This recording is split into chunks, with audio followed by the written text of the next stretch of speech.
Hello, good afternoon, everyone. I'm back with another streaming on Plane Shift development, and as you know, it is not something I prepare up front, so you will just see me developing whatever I'm doing.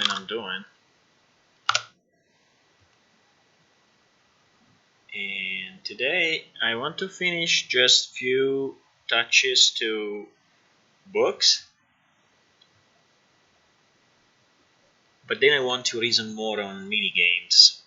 Um, Mini games, I think it could be used for crafting, could be used for different purposes like small puzzles, and things like that. Um, Mainly lock picking and such. So we already had a mini game stream some time ago, and well, actually a long time ago, and I started to do some mini games there.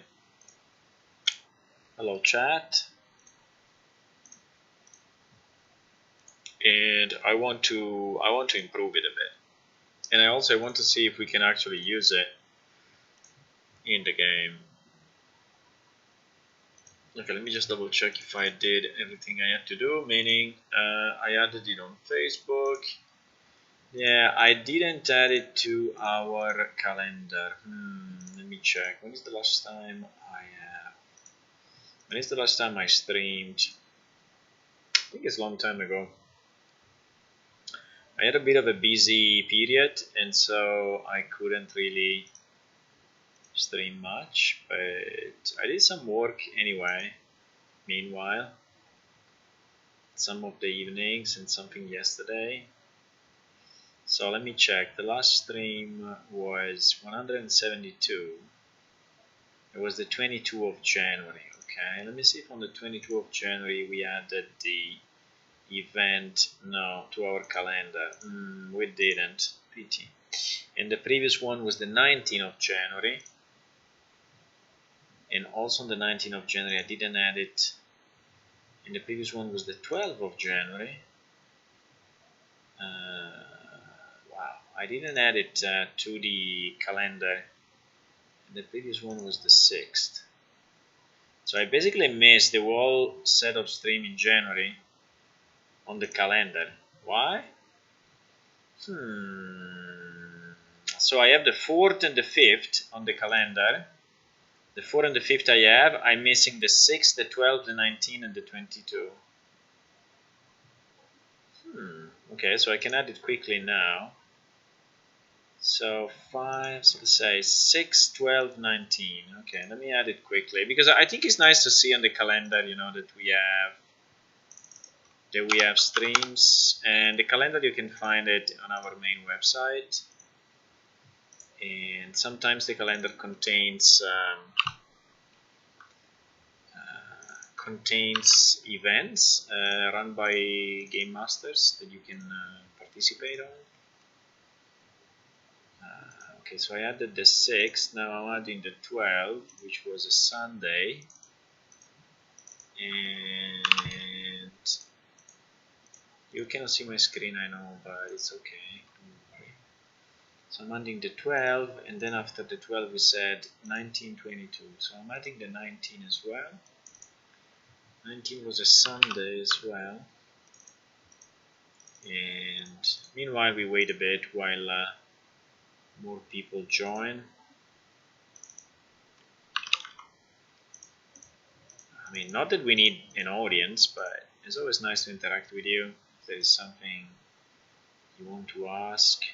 Okay, so I added them all in the calendar, so they would show up. So let's add also the one of today, which is the 2nd of February. A nice Sunday. It's not too cold outside. And here it is. Okay, I added them all. Okay, nice. So let's go back to, let me share my screen and show you what I was doing.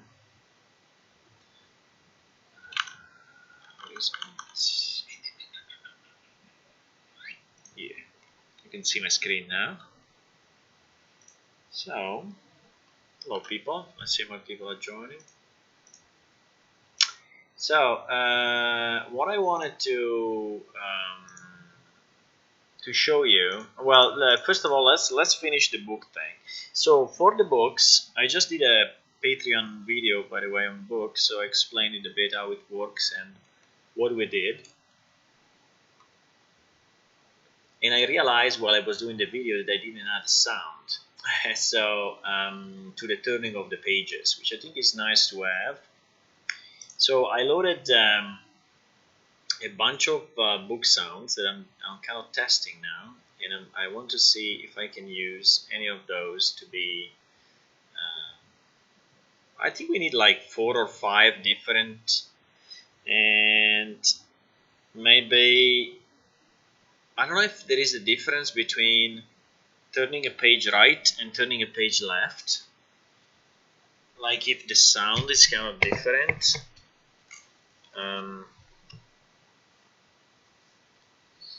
I can test it, but I think it should be the same. What do you think? Is it different? I mean, does it sound like reverse? Because I could reverse some of these sounds too. Sorry. Meanwhile, I just have to move some stuff on my desk. Otherwise, there is no space left to do anything. Okay, I did. So if you turn the page right.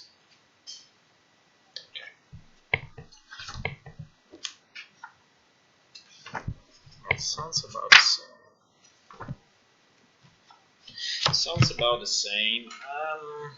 Because I was thinking, if I go here.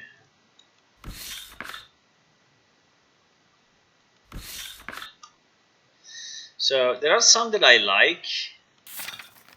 Like this one, I think makes a lot of sense.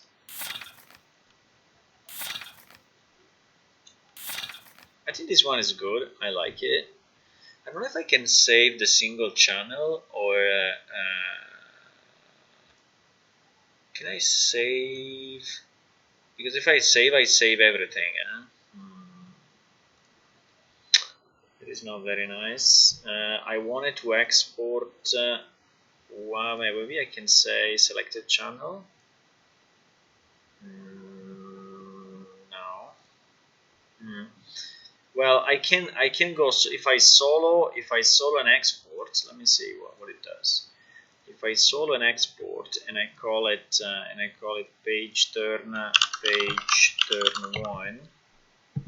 It's under sounds. I don't know exactly where is it, but it's under sounds. So let me check sounds. Where is that? Okay, it's in the sample project. Because I created a sample project to test a bit of the stuff. So it's here under content, sounds. Yeah, I exported only that channel. I think this one is not bad. What do you think? I think this one is good. It's quick enough. And okay, then there is another one. This one doesn't really sound. I mean, this one I'm not really a fan of, I would say. I think the first one is the one that sounds the best.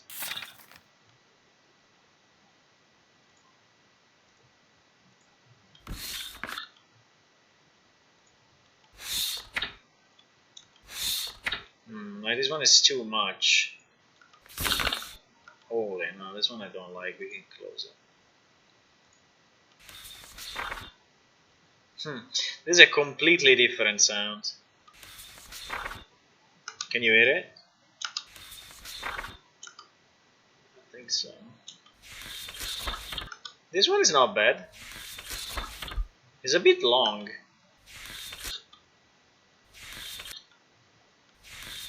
If I interrupt it here, I think it will sound better. If I just because it's a bit long, but I think it's good. I think if I interrupt it like here.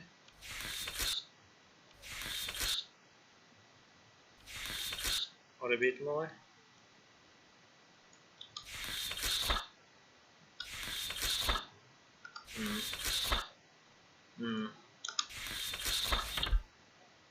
I don't like the fact that it is going back.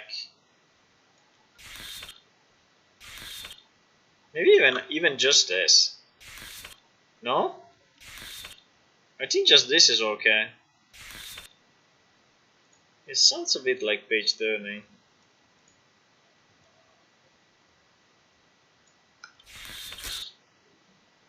I don't like the final piece. I think we can use this. I think it's okay. Well, if someone then wants to dedicate some time to sounds, will be cool. So let's export this one as page turn 2. Right. Then let's see what else we have. We have this one. That's a very big page.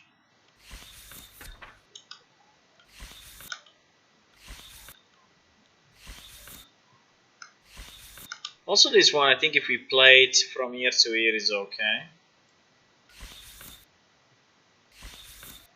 Maybe it's a bit quiet, we should amplify it a bit. Like 10 or so. Is 10 too much? Yeah, I think so. No, I think 10 is too much. It seems a bit quiet, even if I like to have, you know, some sounds that are slightly more quiet. I think it's okay. Let's use it up to here and let's put it as sound number 3. Page turning number 3. Okay, then let's see this one. Starting from the beginning. There is also a very big one. Like also very slow. I don't know if I like it. Then there is this mega sequence of objects, but let's try these ones first. This one is nice. There is a bit of high pitch. I mean, yeah, here in the middle. You see this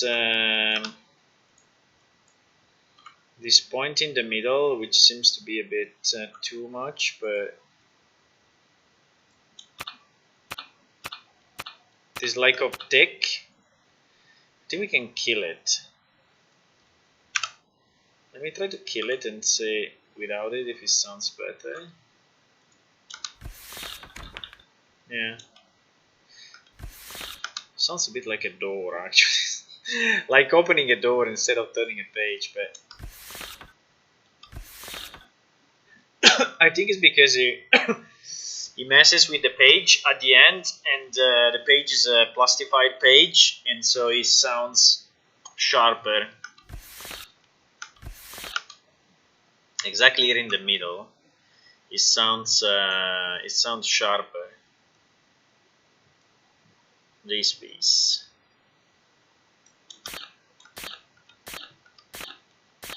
Yeah. So, but I think it's okay. I mean, it's not too bad. So we'll have one page that sounds a bit sharper. But it really sounds like a plastified book, which I don't like.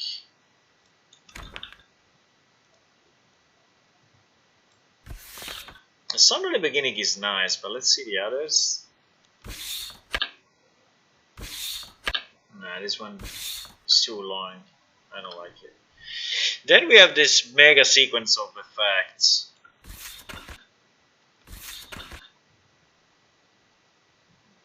Why is going only up to there?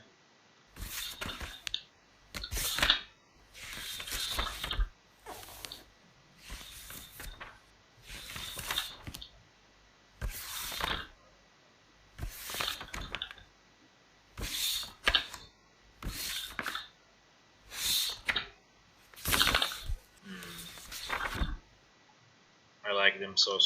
I don't know what do you think, but I like a bit of the initial ones, but only the first part, not when he messes with the page. Like, this one is not bad. Up to here maybe, because if we,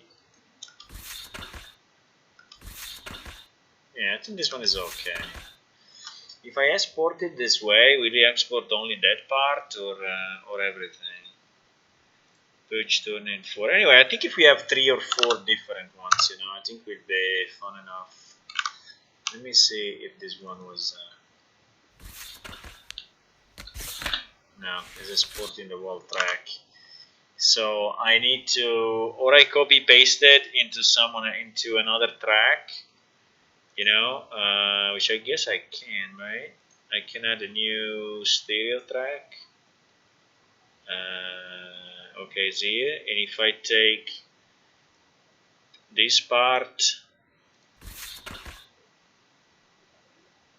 and I copy and I paste, well, I can also cut it anyway. If I cut it and I paste it in the new track in the beginning. Okay, so I think now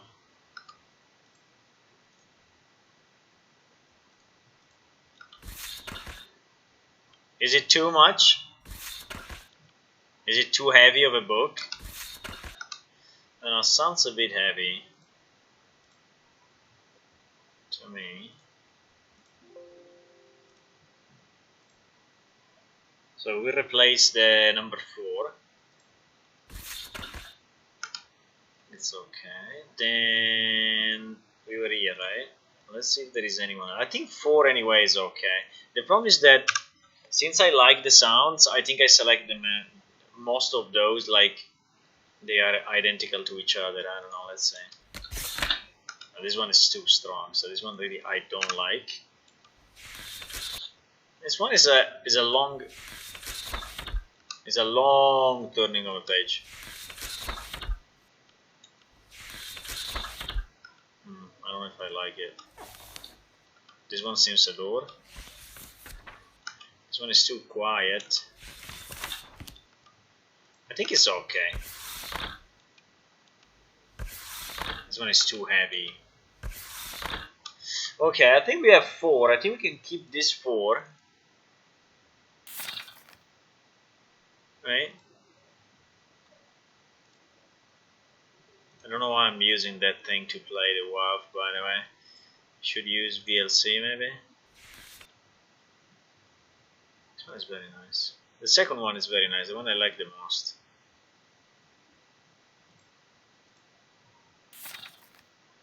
This one is so. But they are different at least. This one is more of a quiet, but I think it's okay. Okay, let's use these 4, right? So we'll use these 4 sounds, and we want to add it when we turn the page. So first thing I need to do, I need to put it under sound somewhere. So I think we have an audio. Do we have a sounds? No, we don't have a sound. We have an audio directory.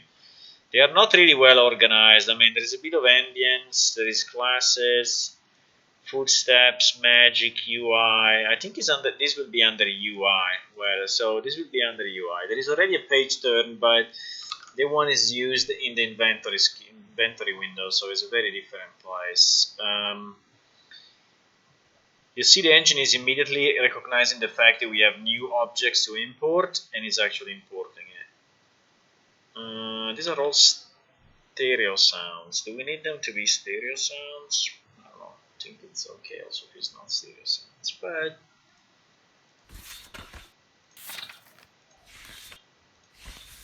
yeah, they sound different enough. I mean, they are not extremely different, but I think they are okay.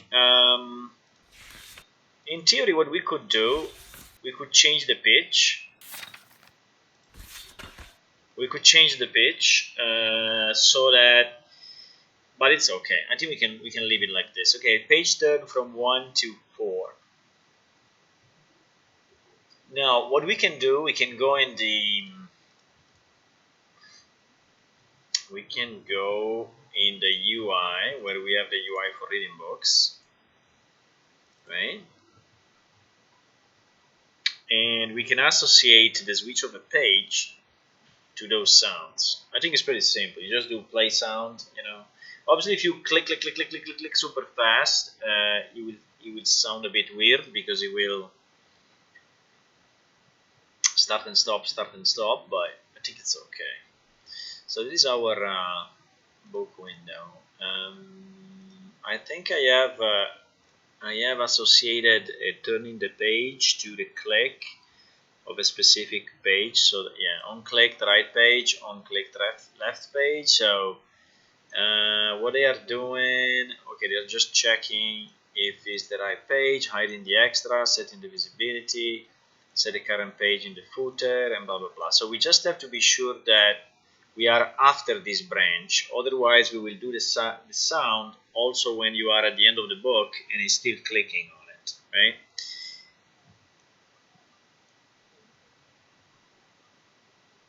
So this is what we want to do. Let me just check if the stream is going okay. Because the other days we had some problems, you know, and the stream was going slow, but it seems to be fine. Because the other days we had some problem. Yeah, it's like 10 days delayed, but 10 what I said, 10 days, 10 seconds delayed, but is good. Okay, so we should put our play sounds just kind of here, and we may in the future also have kind of an animation, you know, where but let's put it here. Let's just do play sound, play sound 2D. Now, do we want to randomize, right? So maybe we can create a new function. Yeah, let's create a new function that just play sounds. Yeah, play. Let's get a new function and let's call it play page turn sound. So in the future, maybe we will make it, you know, more complex. For now, it's pretty simple. So we can put it here, and if it's true, then we play this. And we should do the same. If current page equal to 2, set visibility. I don't remember exactly all this thing, but we can do it. I would like to do it like here in the middle. In both of these cases, okay? So we have to do it in both of those cases. Maybe I can just save some space and I can manage to put it, put it right in between. Okay, nice. So this one should connect here, this one should connect here, this one should connect here. And now, when we are playing the page turn sound, I think we can just randomized on a range. So there is a kind of a random function, random integer on a range. And you can just say go between 1 and 4 and randomize my number. And then here we will just play sound, play sound 2D. Yeah, he tried to do his best, but it was not what I wanted. So play sound 2D. So we can going between 1 and 4. We can then switch. I think is the easiest is to switch on integer, right? Switch on int. Yeah, switch on int, and now here we can have start index at 1. Okay, you can also define where it starts. Very nice. And the default pin, we can remove it. So it will be 1, 2, 3, and 4. And then we will just have 4 of these play sounds, right? Fairly easy.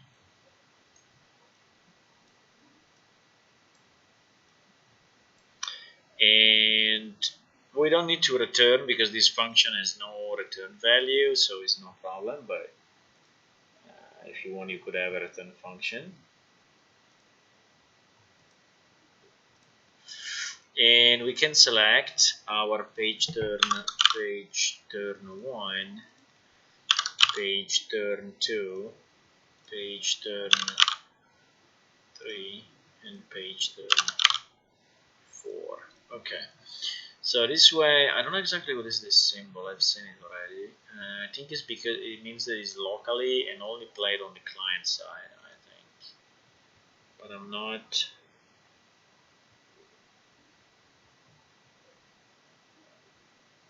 Yeah. UI sound. It says it's perfect for UI sound, so we will use it like this, right? For UI sounds. Okay. So I think it's good. I think it's good. We can test it.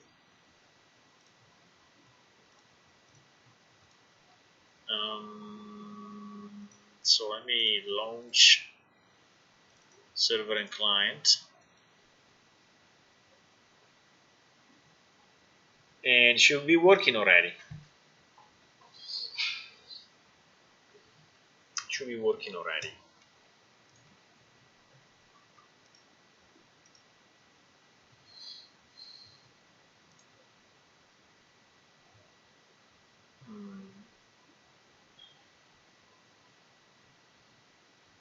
Very nice. Very nice. So just a second, I saw it.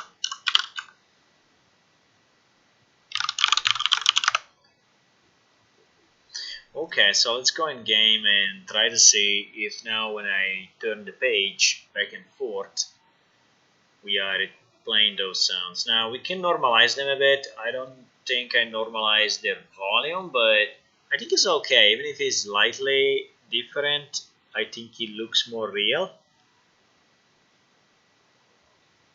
I mean, it sounds more real because actually it's not that every time you turn the page, you have the same volume. So I think it's okay.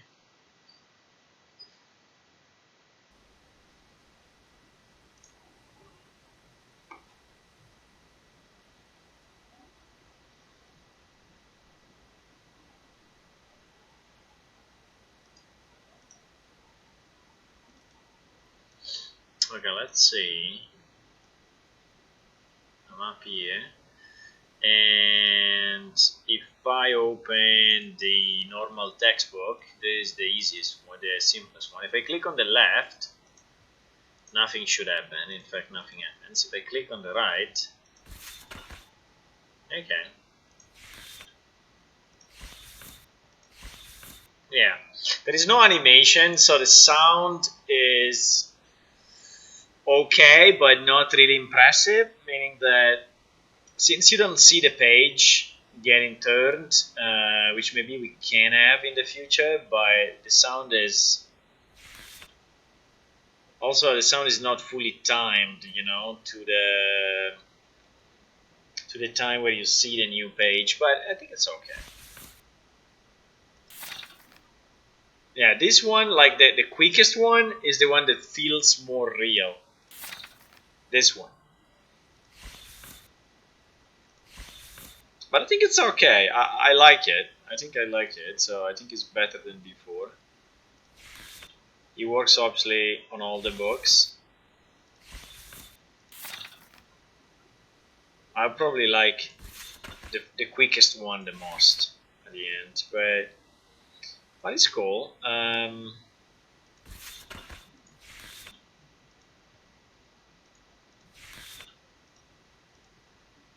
Yeah, still works in editing mode. But okay, this actually has no effect. But I think it's good. I think I will keep it like this. I think it's good. If someone wants to improve the sounds, you're very welcome, and you can do it. I think for now is okay. So let me save this. Let me close the. Oops, I need to close anyway the client. Otherwise, it will not work. And And I think we can check into our SVN this part. I think if I save all, I think that all the different pieces, including the new sounds, are getting saved. And if I go here and I do a commit, we will see the new sounds, the change to the read book, and everything else is not needed. Yeah, everything else, including these bookmarks. I think these bookmarks I can delete them, but yeah. So it should be like 5 files. Yeah. So added, we can say added sounds to page turning in read book window. Okay. Nice. So we add this. I think it was a good sound. Some I modified, some I edited, but it's pretty cool. Now what's next? So next I wanted to show you a bit the mini games.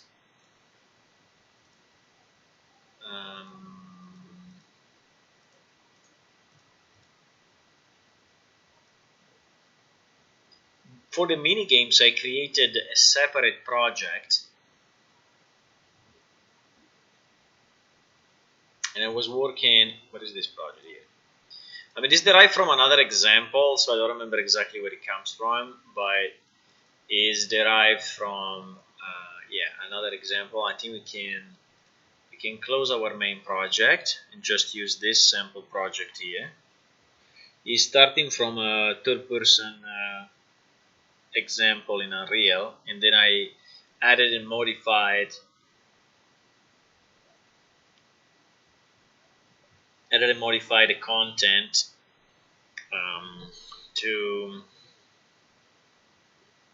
this one, by the way, should have at the top Forge, because it was something that I wanted to put and I didn't do it. Duplicate, yes,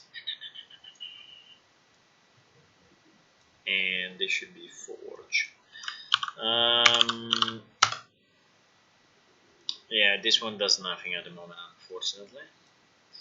So I can show you this level, which is a pretty fun level because it contains a lot of examples. So maybe I could release it just as an example. But well, one thing that it does, which we don't really need, is that whenever we are hitting one of these balls, the character's skin is changing to the color of that ball. You see?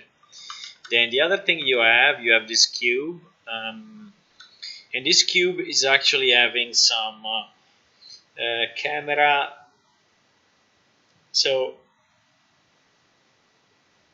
use texture is actually pointing to a scene capture 2D camera, meaning that view is actually existing in my level in another place, right? And if I press the F key like this, you can see that we give some impulse to that ball.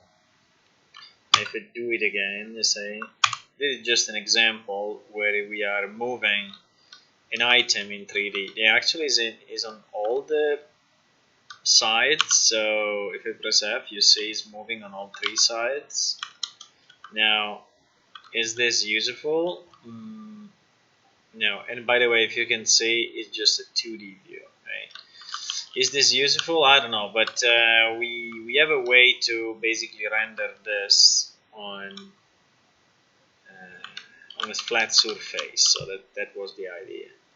Now here we have a few other things, like there is a view, again, is a kind of a scene component. Look at my upper part of the body, similar to what you see on the bottom left. If you look at the bottom left down there, you will see the character HUD, and if I press tab, you will see him full screen, right? So if I press tab and release it, or if I keep it, if I hold down tab, you will see this, right? It was just an example to show, how you can create like a character inventory told view.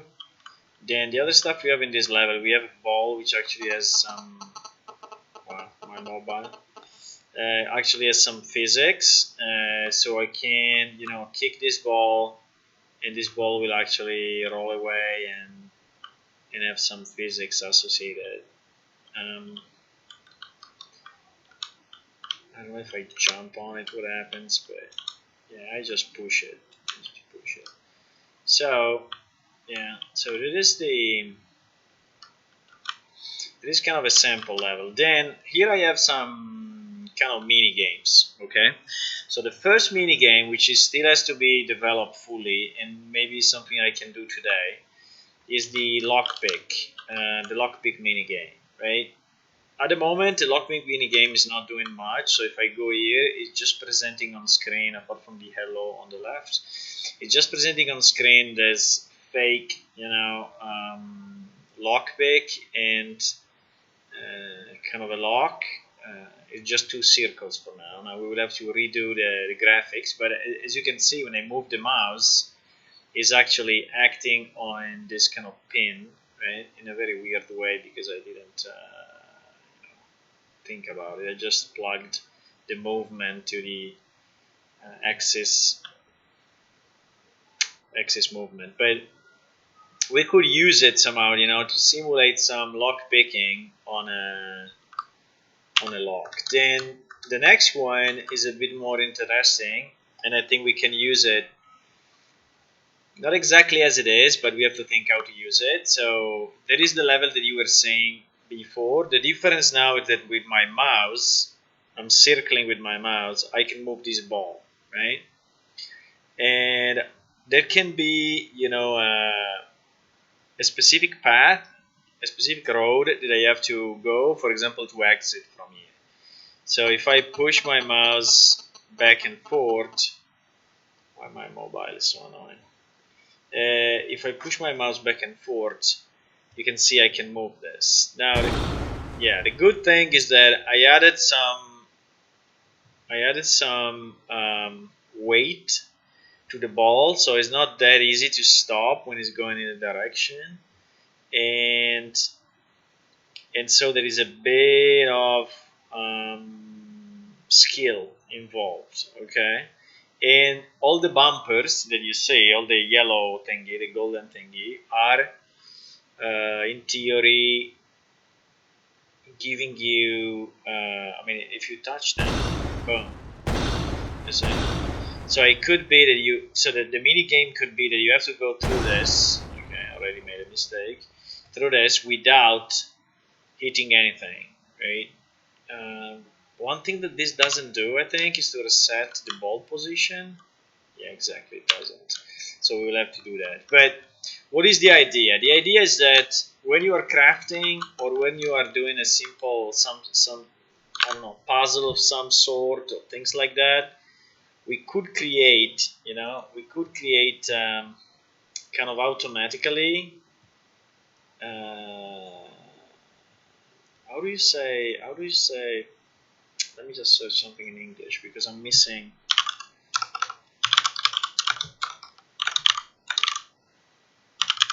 A freaking.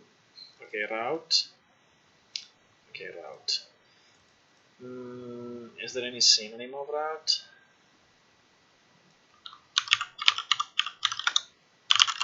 I'm missing something in English. Way, road, path. Yeah, I was using path, but we can use route. Okay. Or circuit. Okay, let's use path. Anyway, you can design a specific route, to be simple or complex, right? And and ask the player with the ball that we have seen before, right? Ask the player to hello. Thank you for the follow, Cowboys. Welcome. So you can have the ball follow this path, and it could be like a mini game. Now, where should we use it? I think we should use it for everything that is like where you need to have like a precise manual precise manual crafting. So, for example, I'm thinking to making cloths, making dresses, like sewing. Right? So where you need to be very precise. Now we can transform the ball into something that looks like a needle or something, and we can have maybe, you know, I'm just thinking aloud at this point, but we could have like a trail. You know, when you move the ball, that sticks. That's, I don't know, and whenever you touch, I mean, if you touch the walls, right, you will get a big, you know, red X or something, or and so it's telling you that you cannot. Basically, it's telling you cannot do it. So now the problem is that the mini game should be scalable, so it should be based on the player's skill, right? Meaning that the number of items that are on the screen, the route itself, the position, there couldn't even be a timer. I don't know, but so you see, this way, like I did it without any mistakes. But the whole puzzle should be like constructed around time, right?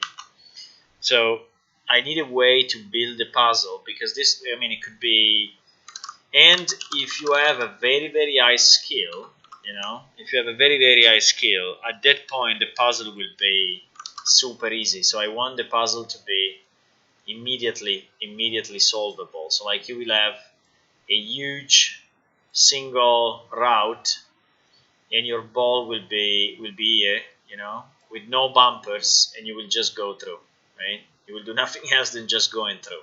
So like if you are a master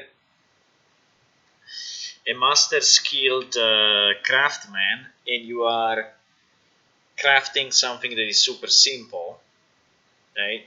This will be the result. So you will have like one click. You don't even have to think about it. It's like one click, right? Now the problem is how to make it dynamic, and how to build a level that is dynamic. The good part of this is that this level is actually only on the client side. Now you may argue that in this way they could cheat, and yes, they can. And so we may move it server side if needed. Okay, so but that's one thing I need to develop better. So I need to develop this one of the lockpick to actually be interesting to use, and this is really at the beginning. This one, and then I have another one here, which is make a soup, which can be used for potions or for cooking or any other skill that requires mixing of ingredients, you know, like making beverages, making potions, magic potions or something like that. Okay? So this one is using a slightly different technique.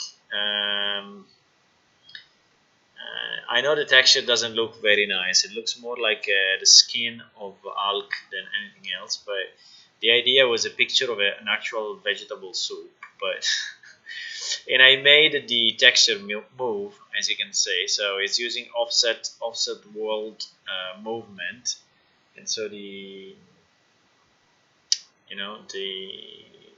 texture is moving, and then you have this bubbles that if you can click on it, you know, you proceed with the game. Now when you reach a certain point, I think 9 or 10 of them, yes, 10 balls, then you finish the mini game.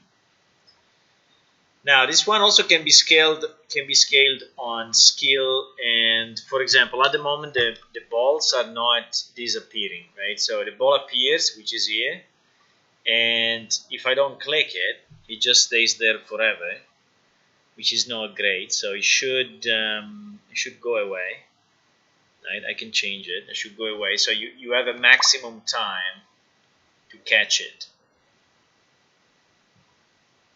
Now this one looks bad because the background is going darker on the side due to the way I set up the light, and so maybe I can change it. But anyway, the graphics should be anyway done by someone with graphical skills, you know. I mean, it's not me, but it's just to say that the mini game kind of works. And I want to have, I don't know if I have to change the mouse cursor. Maybe it would be nice to have a different mouse cursor, like a spoon or some kind, I don't know, and so that you can. Then another test I made is this one. I just made I just have two actors, you know, they are moving on a timeline. I think they are moving on a, I don't remember if they are moving on a timeline or if they are moving just with a move to. We can check, but anyway, one way or the other they are moving, and you need to avoid the spikes. Now this one will be done with your character, so this is more of a dungeon thing, you know. So if I step here like this, I get my prize or whatever it is. By the way, the text is in 3D. Very nice. And you know, yeah, and you could take damage. Now you have this explosion sound because it was the only one that I had available. But now you can take damage whenever you are stepping on these things. It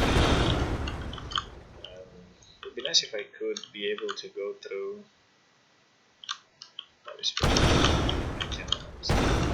Anyway, then the last one that I wanted to make, but at the moment is doing nothing. Just opening the lockpick again, but it's not. Was the kind of a one for the forge. So here the idea was to have something pretty similar to this, with the difference of having a kind of a sword. So if you have an item you have to craft, right? You could see the item. Let's assume it's a sword thingy, and you can see, you know, in different. You can see similarly to the bubbles. You can see different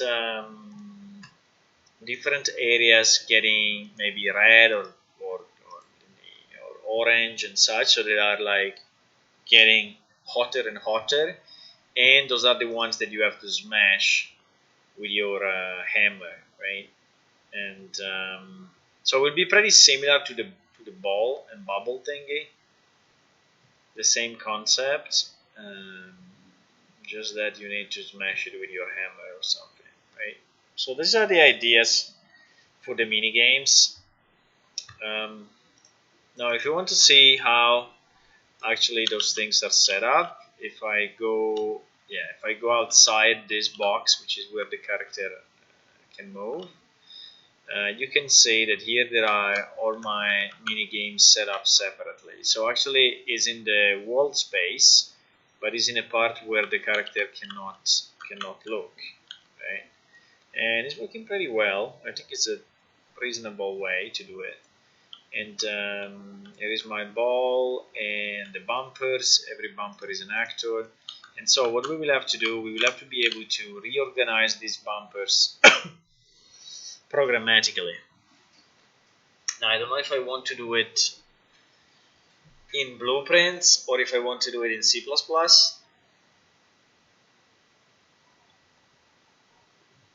I think I need to think about it. And also I think I need a better shapes, because at the moment these shapes are only spheres, only cylinders, and I don't think that with cylinders I can go that far in terms of level design. And this one is the bubble suit thingy.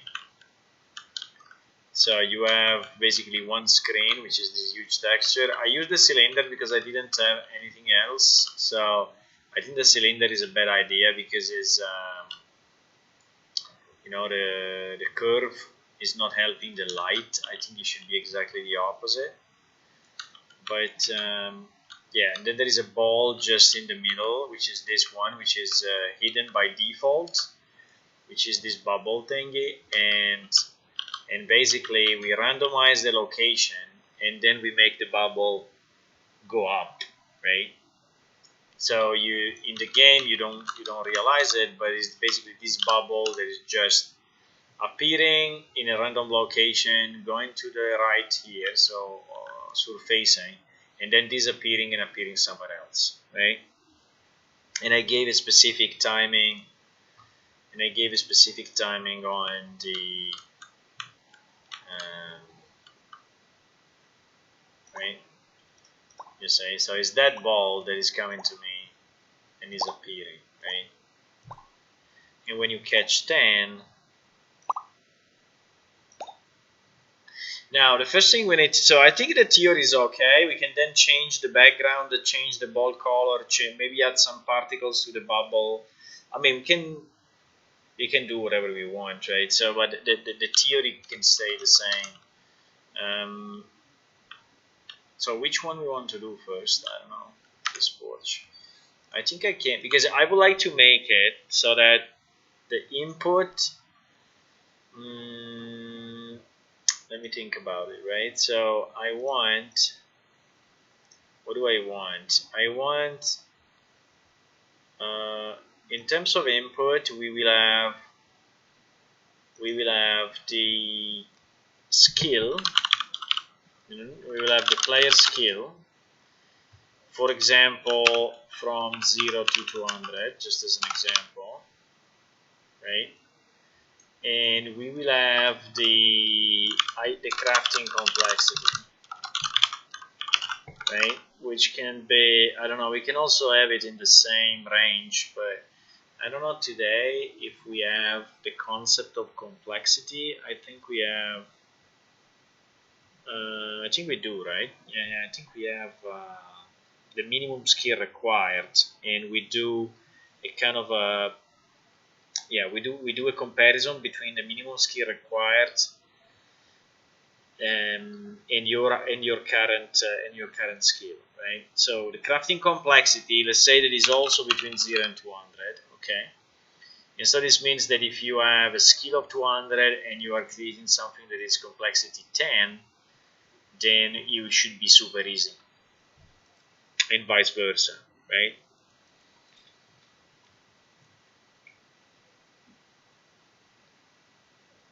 I think I have only these two inputs. There could be another one, which is the number of items that I'm building, because in certain cases I'm building more than one item. Maybe I'm crafting 10. And this could be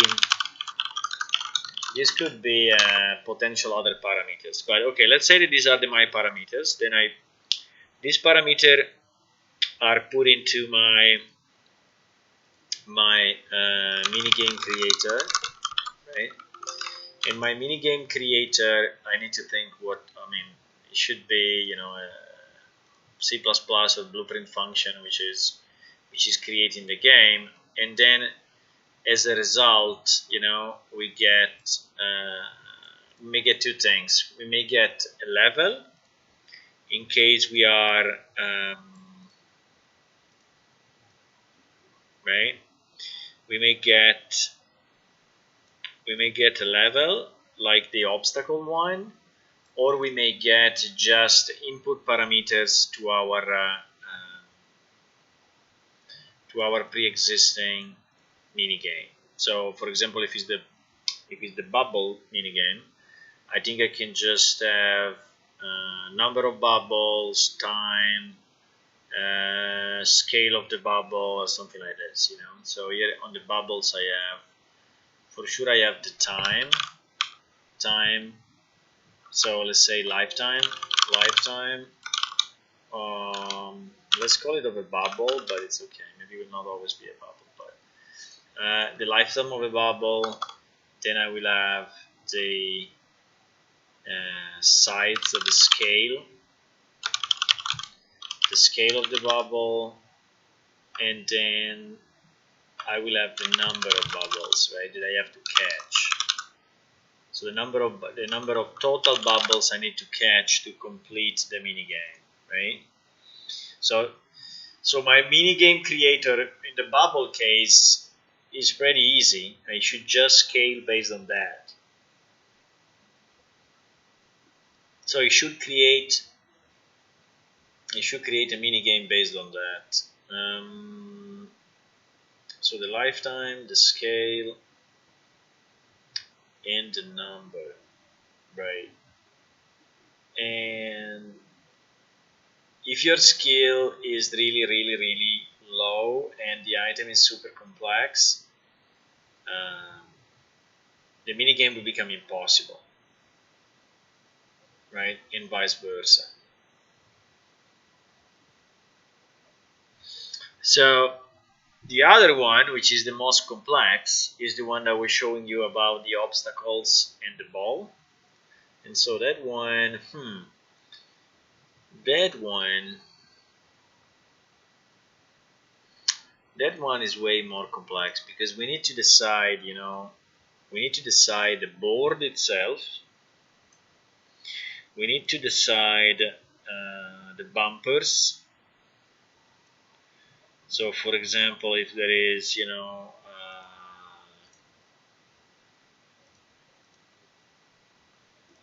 so well, we can do it.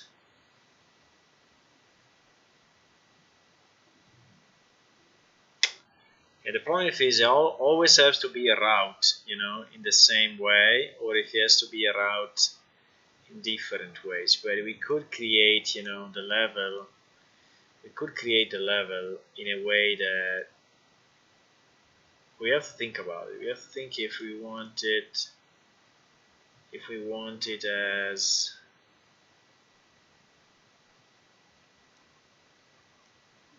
as squares. I think it should be squares, otherwise it's too complex to build.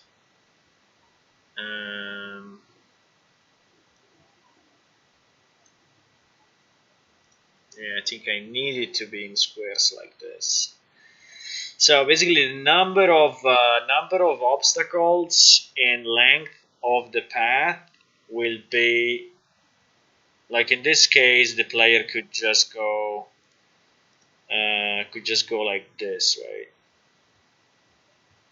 Now, yeah, we need to make a creator. So we need to make this minigame creator, which is able, based on a fixed set of positions. It's not that easy, because okay, all of those can be one square, so it can be square based. So it's like 1, 2, 3, 4, 5, 6, 7, 1, 2, 3, 4, 5, 6. So 7 by 6, and then he's just randomizing the obstacles. So it is something that we can think. But for example, I would like to have also some. I would like to have also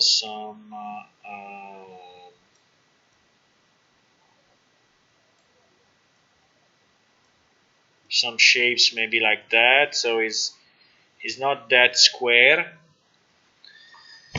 It's not so square. So you could have spheres, or you could have cylinders. Now the question is, can we do this in an easy way so that the engine knows it can create? Because this will invade, a bit of the space. This will invade the space of our grid, right? This will invade the space of the grid. I mean, if we have to generate it, there is no way we need to use a grid. Okay, it's not possible for me to do anything else. So I need basically a labyrinth creator, right? I need a labyrinth creator. Yes. I don't know if it exists already, but there will be for sure. For sure, there are algorithms on this.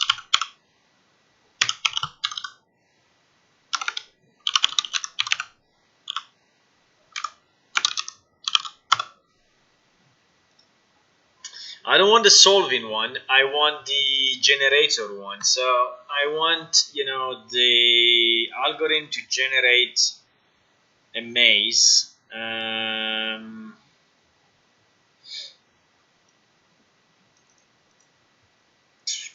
It should be something like this, right? Do we want to create it like this, or do we want to create it differently than this? That's the question.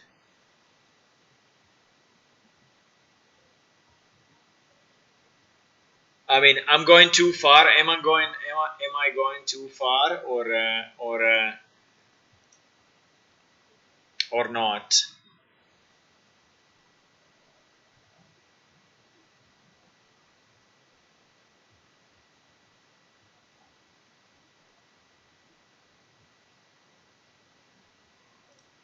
Holy shit.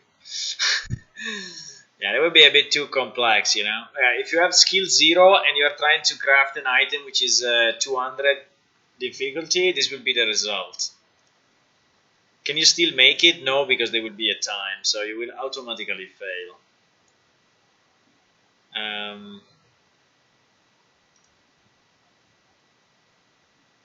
What is this thing?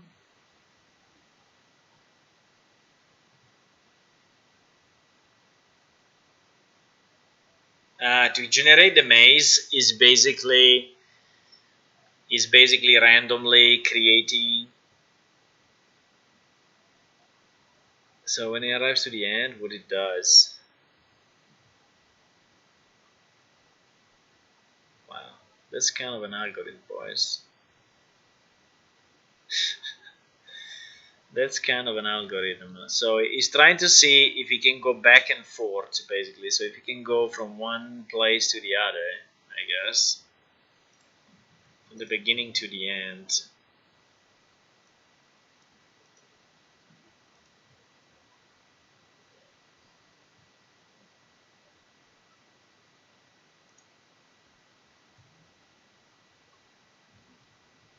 This one is generating walls. Holy crap. Whoever invented this algorithm, I mean, is a freaking genius. I mean, this will result in a working maze. That's the point that he's saying.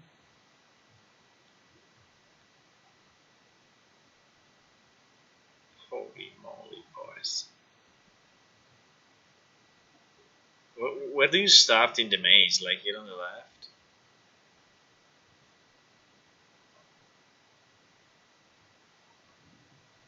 Okay.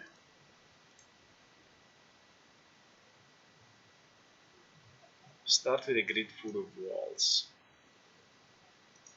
Pick a cell, mark the part of the maze. But anyway, I think we need to do something like this, you know?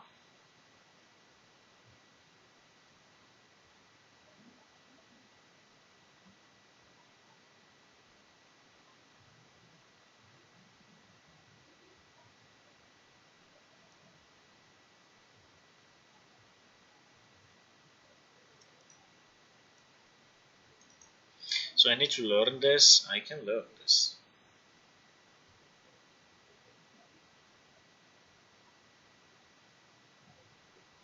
But yeah.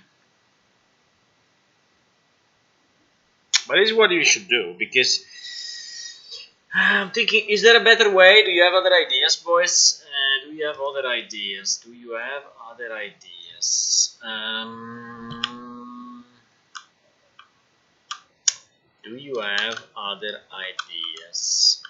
Well, the rounded ones I kind of like, but if we can make it, you know, fully square, and the problem, there is also another issue though, that at the moment I'm using perspective view, and a perspective view is nice, but gives you the sense of 3D, but is not really giving you the right view. I mean, I could have the camera follow this guy. That would be super crazy though. If I have the camera follow this guy, it means they will see a part of the puzzle. It would be impossible to figure out. Because, you know, you could have this camera in theory staying on the ball, and while you move, the camera follows you.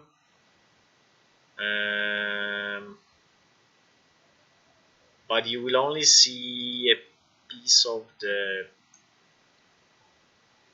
I don't know if it's good or bad. First, I don't know exactly how to do it, but I think it's not too hard. I mean, I just need to move that camera that follows my movement. The problem is that it's done in real time, but yeah, I can put a camera. I think I can put a camera, like a spring arm, on this thing, and hopefully it will not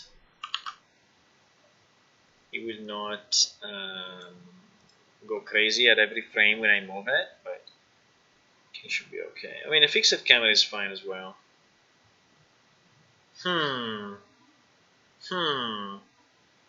So, and then we could have, like a library, of things. So we could have a library here, so which is on the side, or we can just create new actors as we go. I think it's okay. But we could have like a maximum number of actors already pre-made, so we don't have to create them on the fly, and we just reorganize these actors based on. The problem is if the level becomes too big. I mean, if I have to change the size of the level, right? If I have to make the level significantly bigger, what will happen to my camera view? Because I have to move the camera backward. Because at the moment,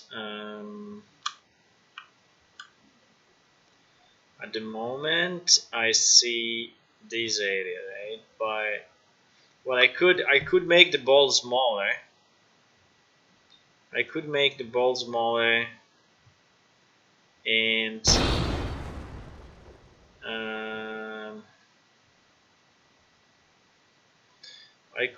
the wall level smaller. Yeah. I'm thinking what is the best way. But anyway, I need it on a grid. I mean, there is no chance I need it on a grid. So the bottom, I think the bottom can be just sides. So I can just scale it. The bottom I can scale, right? The problem is that if I scale, I also have to scale the UV. Otherwise, it will really scale bad. Or I just prepare it to be as big as possible. So I just prepare it to be, very big, and then I just change the boundary, this external boundary thingy, and I can zoom the camera based on the position, or I just tile it. I can have the tile of 4 of this. I think I can decide. I think I need to make it reasonably also to build, otherwise it becomes impossible to build. Because I have my obstacle here, which is my cylinder obstacle actually. I think I will need also there is an obstacle cylinder. I will need one which is because the cylinder is it simpler if it's a cylinder or is simpler if it's a square?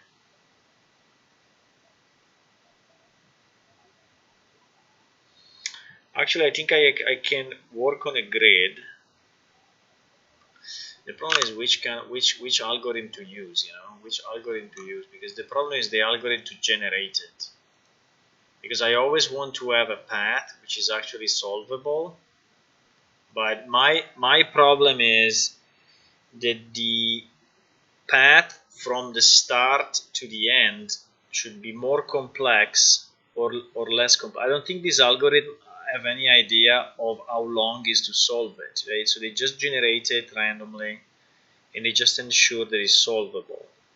But I don't think they consider the length of the path, right?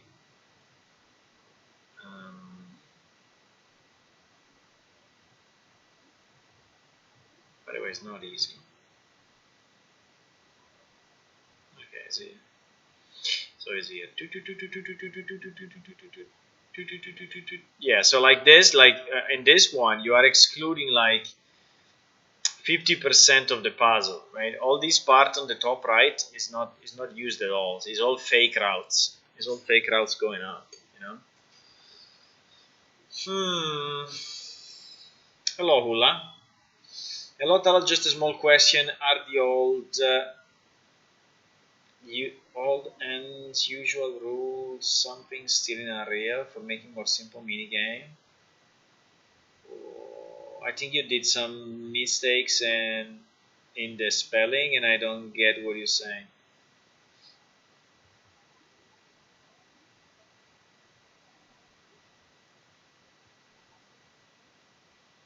Can you retype it? I don't get what you mean. I don't get what you mean. Wow, this one is insane.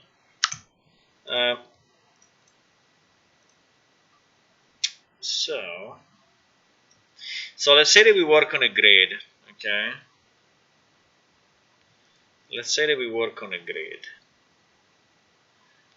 Let's say that we work on a grid. And if it's a grid, it's pretty simple because it means that I can have a grid of like 10 by 10 and then I restrict it. And in every box of my grid, I could have a full box. Right? I could have a box, or I could have, and the box, I mean a cube, and the cube can be the full sides, and they will be kind of easy. Or in one grid, I can have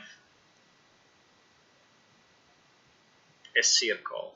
Now a circle is simpler somehow than a box because it's leaving more space, and then the circle may have, like two sides. Like a circle that is taking the wall space of the grid, like this. So it's allowing you a bit of space, so it's a bit easier, I don't know if it's easier, but yeah, because there are no corners. So I think the minigame, the corner is harder because you bump into it.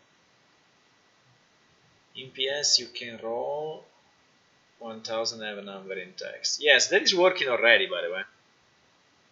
I think it's working already. I ported most of the commands of the old PS, so I think /roll is already there. We can test it later, but if I launch the game, I think it's still working. So we could have something like that, and then we could have a smaller one. We could have a smaller one. In the case of the smaller one, this will greatly simplify the puzzle because it will give you much more space to go through. Maybe I can also have a square small one. What do you think? Should we have a square small one? Should we have a square? Because I could have 4 objects, I could have 4 types. I could also have a triangle in theory. I could have a big triangle and a small triangle. I could have a big triangle,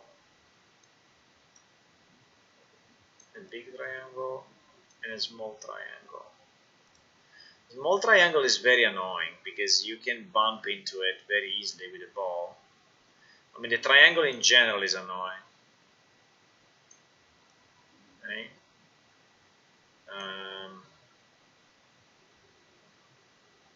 Yeah, unfortunately, I should have placed this one next to that one. It's very.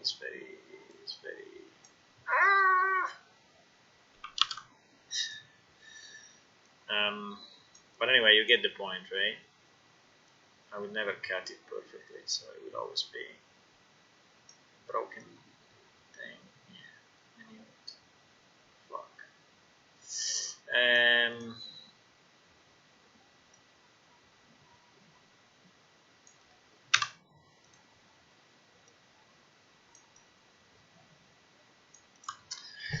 So we could have these shapes, or we could have, with other shapes we could have.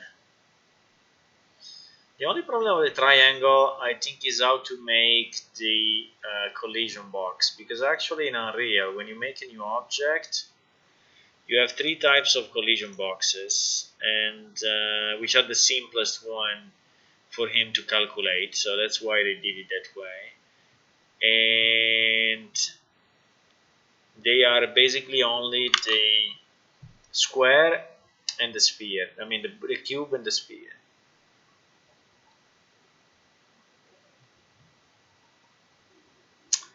I'm just thinking, you know, what happens if I have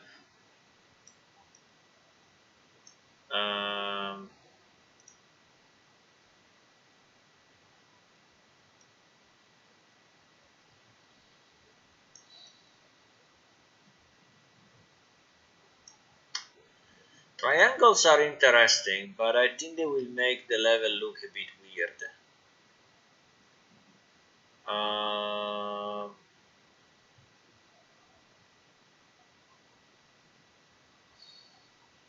I'm just thinking, for example, if I should have, you know, so let's say that is my grid, right? And I think I have to do it in game, otherwise I will get crazy. Let's launch game, because paint is nice, but up to a certain point. So I could have here this, but this will look a bit. Well, for example, this will look better, you know, because it will make the problem is that if I have to do something like this, it will split my grid.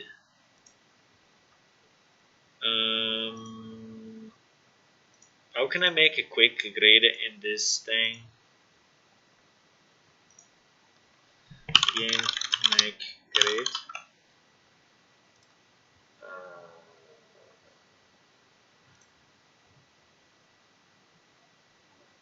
I need to make a grid.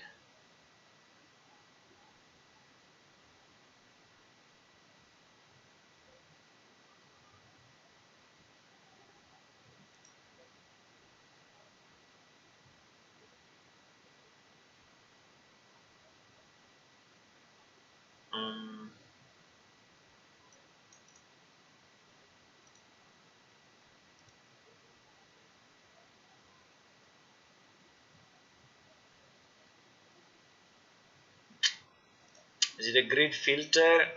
So let's say I create a new image. Okay. Why the background is like this? No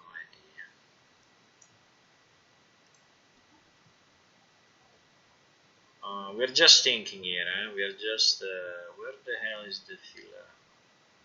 I don't see it. Not this. Not this. Not this. Not this. Not this. Not this. I see it. So, is there a filter grid? I don't think so. Maybe it's a plugin.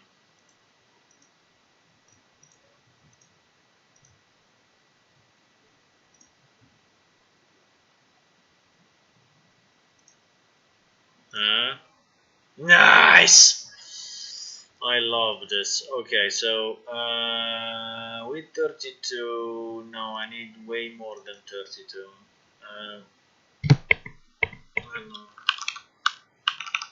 Okay, let's say that is a grid of 100 by 100, right? Okay, perfect. Yeah, it's a bit annoying to look at. Like your eyes are going crazy looking at this thing.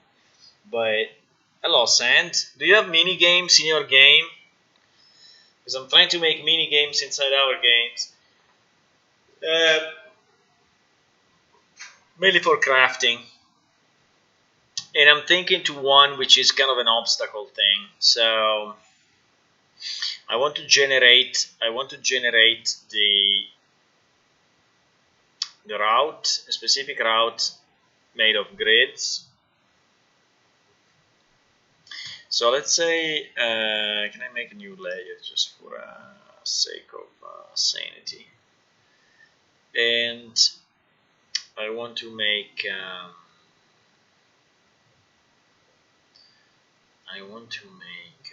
I'm not very good at GIMP actually. Oh, how do I create a freaking shape?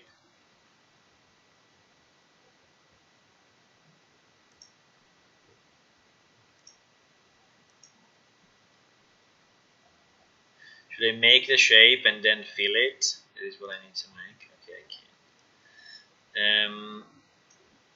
So in this grid, you know, we could have an algorithm which is, yeah, just you know, filling the grid. Maybe that's enough at the beginning. I don't know. Filling the grid and saying boom. Okay, why you do this? Opacity threshold 9.9. How can you? Ah, because I'm on another layer. Ah. Okay, I understand. If I do this, do you understand it? No, you don't understand it. If so I have to switch on the background, but now I'm painting the background. Okay, fine. But anyway, I could have an algorithm that just goes through this, you know, and creates a kind of a maze, you know, on which we need to go through. And the complexity of the maze can be, and so I don't know, here is the exit and you start from here, for example.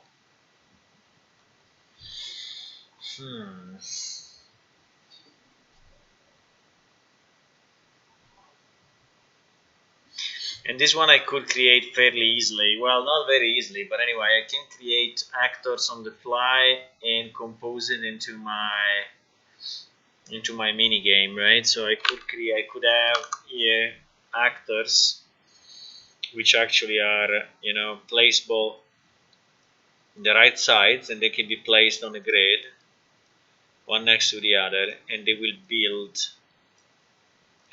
my puzzle, right? I could do it like this. Um, hmm. Hmm. Well, it can be in a specific place in the map, and so I can just calculate all the positions based on that, and I think will be doable. The problem is how to generate the maze, and if it's just annoying or if it's a nice mini game. That's what I'm trying to think. You know, if at the end people will like playing this just briefly, or if we become a freaking pain in the ass. Boom. You know.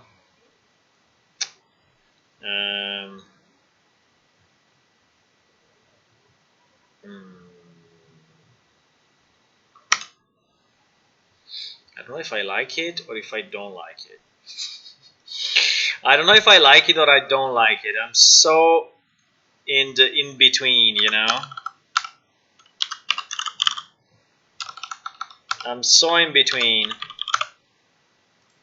Like, I like it or I hate it.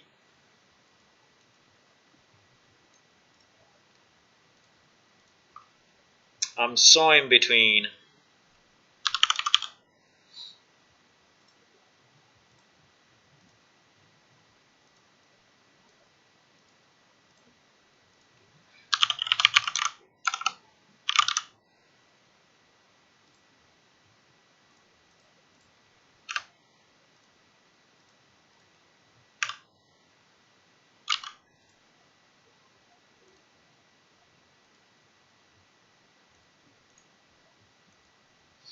I cannot copy this? No, I cannot. Okay, fine. Anyways, gold something. Um, hmm.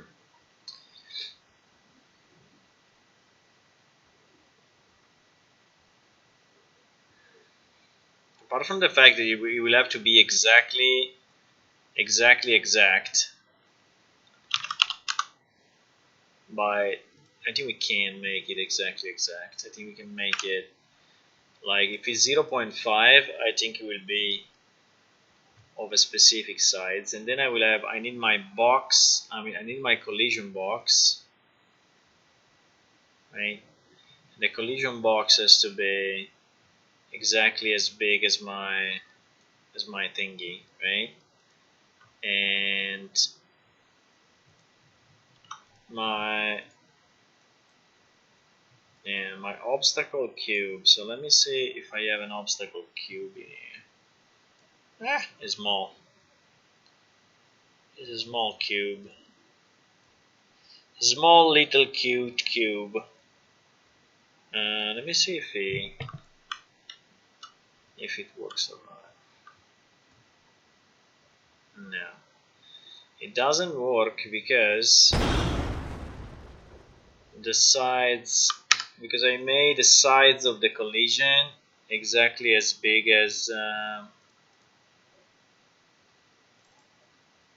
the cube, and it should be slightly bigger. Otherwise, it doesn't work. Or because I collide. No, just because I removed the collision. I removed the collision code, I think. Yeah, there is no more of yeah, exactly. On component begin overlap box play sound. Okay.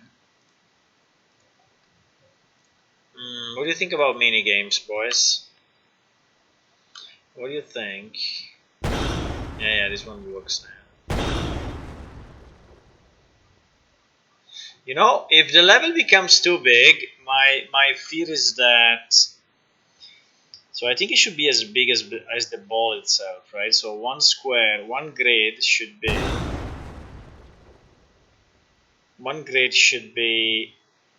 as big as the ball. I mean, one square of the grid, right? Now we could have objects that are taking 4 squares or 2 squares maybe, but they will become harder to compute, you know. They will become harder to compute. What I could do, I mean, the simplest way for me would be to have some predefined patterns. The problem is that if I have a predefined patterns, then the mini game becomes trivial, and I don't like it anymore. You know, so if I have something that is predefined, you know, you always start from here, and you have to go like this way. Like if I create like 10 possible configurations or 20 possible configuration, you know, it will not be different. I want to randomize it. The nice thing about randomizing is that every mini game will look different. So one time you will have to do this, and another time you will have to do, I don't know, this and such, right? Well, this is impossible, but anyway, like this. Um, hmm. Hmm. I'm thinking, boys. I'm deeply thinking. If I want to do it and how to do it. We have 3 collision types. We have sphere, capsule, and box, which are the simplest one. And now one issue is the perspective, right? Because if this thing becomes way bigger, let's assume that my level is way more complex. And so okay, I will have to move obviously all these things, and so I will make it so that this thing scale automatically, and the camera moves automatically and such. So if I move my camera away, there was a way to see the preview of the camera. I remember. No. No. Preview? No.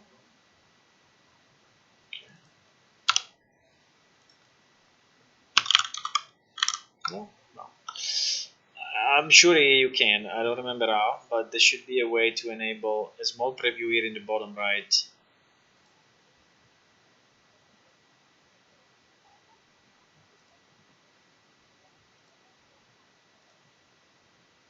Oh, sure.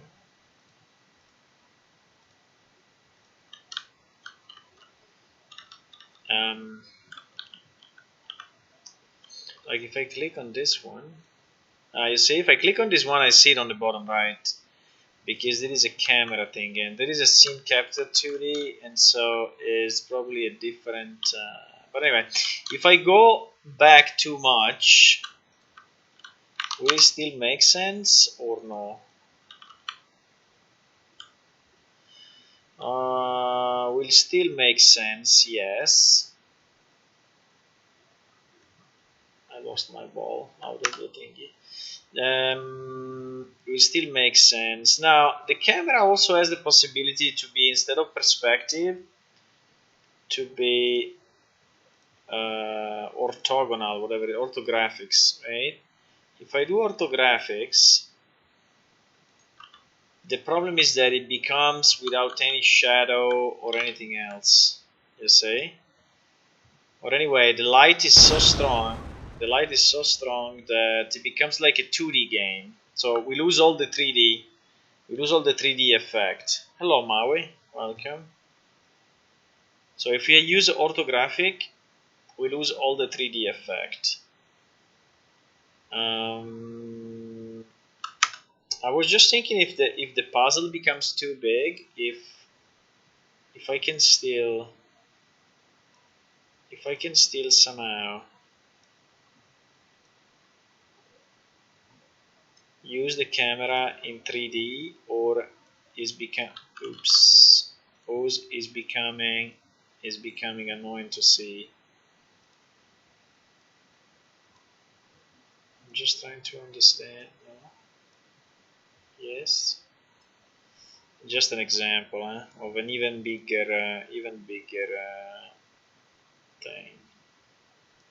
But then we need to figure out the algorithm, and then we need to figure out how to place all the pieces. And then we need to figure out how to. So let's go back more and go in perspective. I just want to be sure that it's still reasonably something that you can see and play with. Yeah, just become smaller. Yeah, I think it's fine.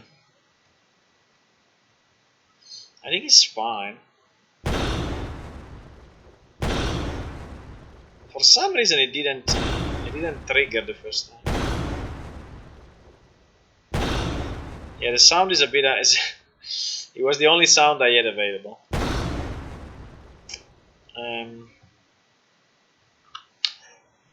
There should be an entrance and an exit, so there should be. By the way, moving the ball is pretty cool. I mean, I would say yes, some physics, and moving it with your mouse I'm moving it with my mouse is okay. I mean, it feels good.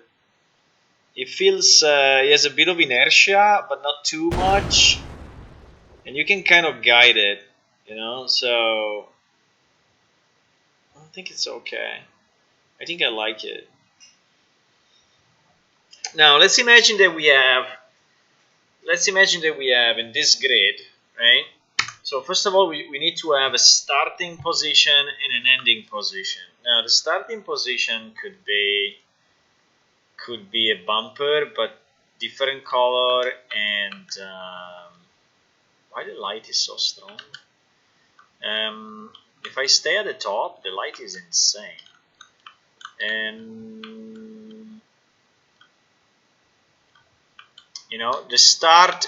How do we make the start of this thing? So we need to know the start and the end, And to me, the best would be if we had something that I drop into, or if I have something that I have to exit from, like or I could just have a small. Well, I could also have. I can make a transparent color, I can make. Let me try. If we make a new actor, which is like start obstacle, let's call it obstacle start, and then this obstacle start is made of low. I can put, and then we can make maybe better geometry, we can make a better geometry than this, but I could have a low cube with no collision. Wait, I could have a low cube like this, and we said that this was 0.5, right? So I can even go 0.1, so it's not, you know. And I could have no collision on it, and it could be transparent either. It could be collision, none. Can I have none? No collision. Okay, so this thing will not collide. I could put a. Let's put the soup material. Oh no, the soup material is moving. Now let's put the ball. I think I have the soup ball material. The soup bubble. Okay, the soup bubble is perfect because it's transparent. So I can put this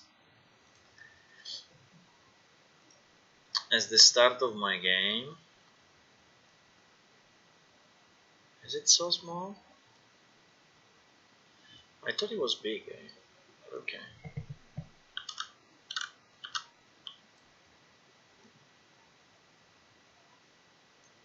Because now I made a thingy way bigger, right? So but my ball can be this thing can be, but I could even make it. Why I cannot click it anymore? No idea. It's unclickable.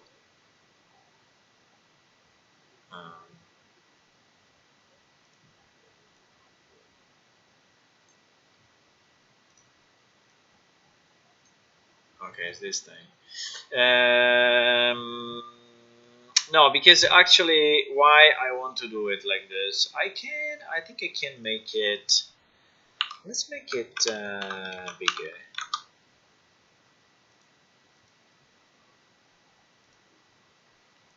Yeah.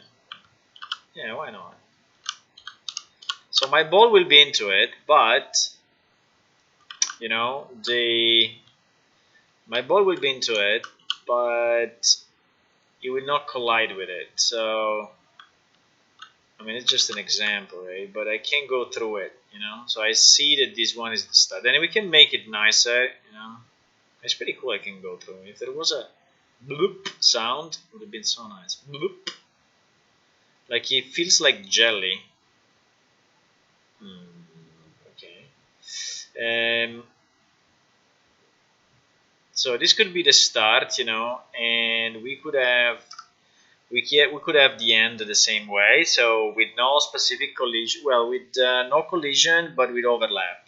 So if I clone this thing, if I duplicate it, and we call it obstacle end or finish, obstacle finish, I could still, but in this case, maybe I want something that is lower. Obstacle finish. I could have.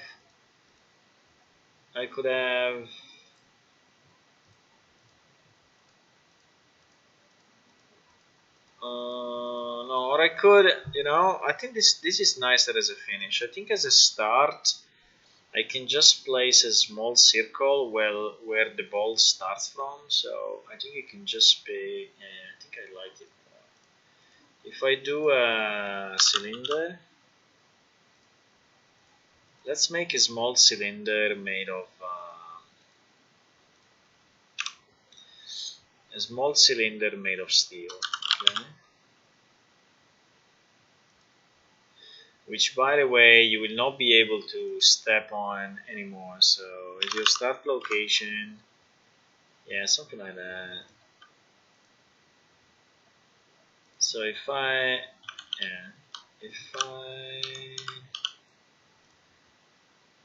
can avoid a collision. No, in this case, I think the start can be colliding. Yeah, this one collides. And so the ball can just sit on top of it, you know.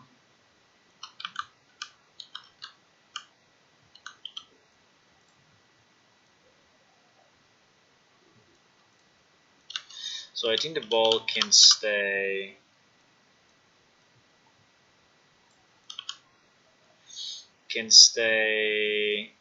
on top of it in the middle or at the beginning. Also there. I think that is fine. So this thing will. And the important point is that it doesn't, it doesn't get annoying in terms of movement. But I think that's fine. Then the finish can be this, and I can have my overlap check. That the ball is going through this. So I think this will look nicer. And we can decide, so this thing I'm standing on, boom, my ball went down. I don't think I can, I can with some speed, with some speed I can jump on it. I have to take some acceleration, to be able to, because if I go slow, boom, it bumps against it. So the physics are very nice. By the way, we get this physics for free in the sense I didn't do anything. I just enabled physics. And then when you go here, it will tell you that you reached the goal, right? Okay. So when you reach that, which is this, we can have our cube thingy. No, it's called collision box. So we could have our collision box. The important point is that the collision box is as big as the thingy, right? Like this. And this collision box on begin overlap will just print out something for now. We just say U1. We just say U1, okay?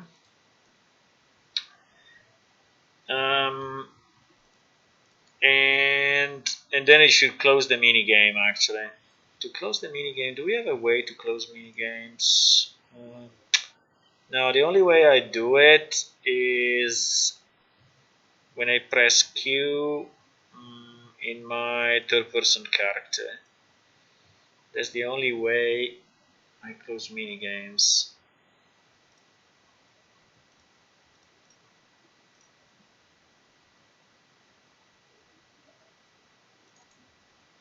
Yeah, I have this Q thingy.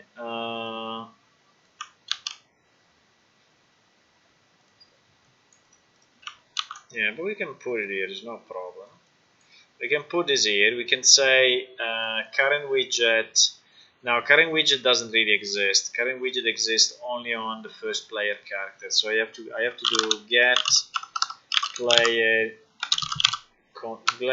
player pawn. Yeah. And then this one as get current widget. Why not? Because I have to cast to third person. Come on. Yes, and here he has get current widget. Yes, and then I can do this. Okay.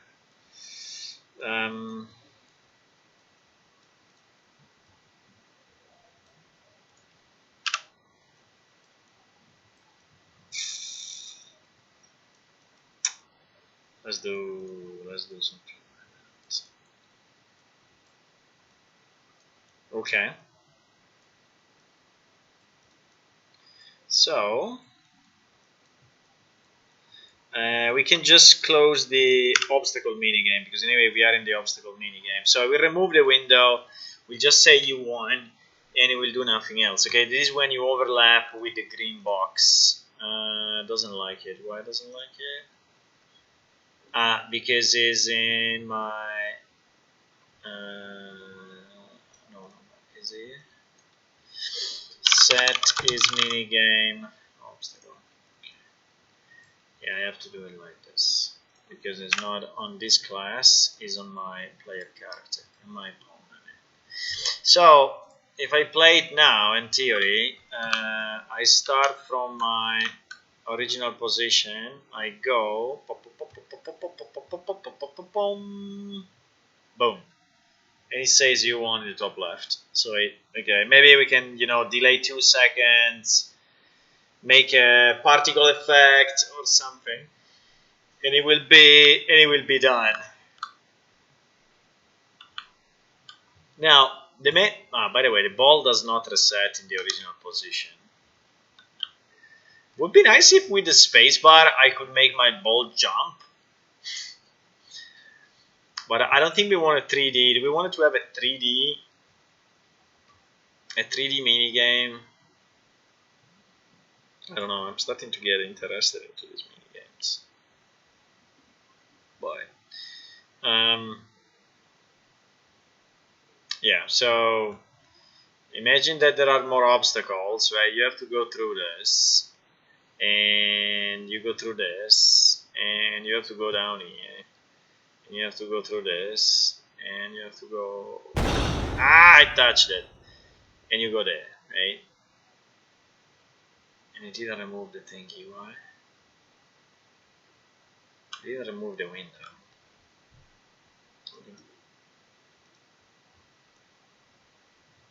I don't know why. But it's not a problem.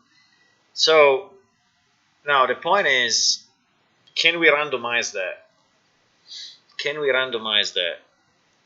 Can we make this board to be automatically generated, right? Automatically generated. What is the best way to have it automatically generated? Well, I could have some.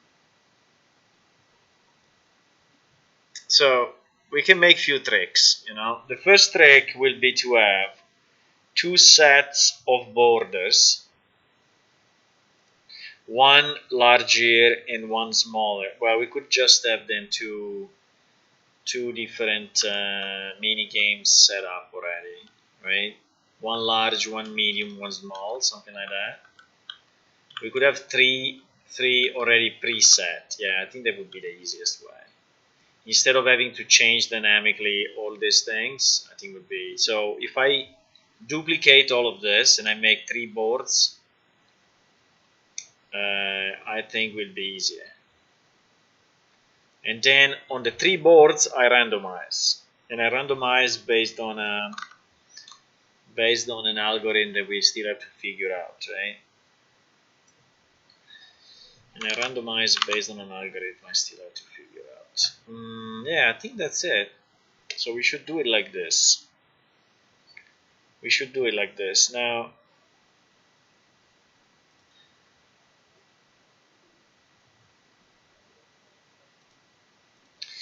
this is just an example, right? But the point is how then to put it in context with our game, with plane shift, right? Because okay, this is just an example, can be any game, but mini game for crafting. I think that I don't know if there is already crafting mini game. I think the world already solved this problem. Cultivating apothecary. What is the mini game here? I don't know. What is the mini game? What is the mini game in the game? Minecraft. Show me a mini game.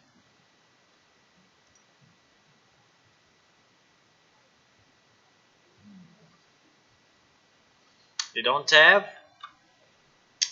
Mini game does not exist for crafting? Maybe just crafting. Crafting videos. No, crafting video game. Crafting RPG. No, I would never find it.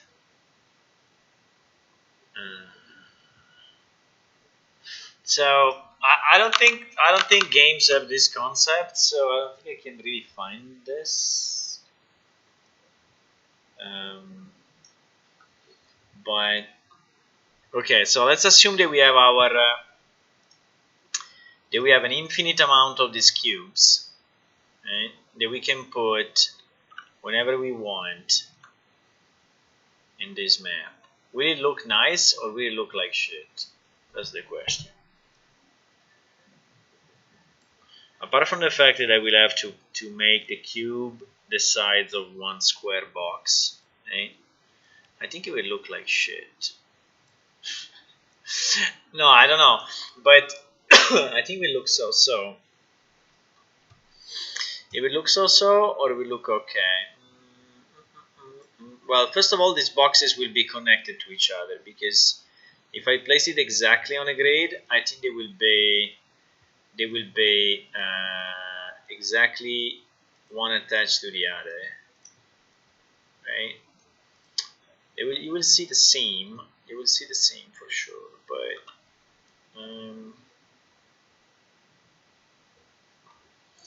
how many I want? How many I want is a good question. How many I want?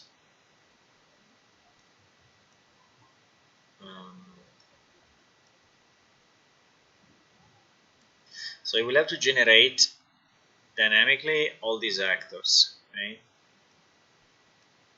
You will have to generate dynamically, which is okay. I mean, we can generate it. I'm just trying to understand if we will look very weird or if we will look nice. Like if we will look that is a bad game or if we look that is a nice game. That's what I'm trying to understand. And if it will be fun to play or completely annoying, right?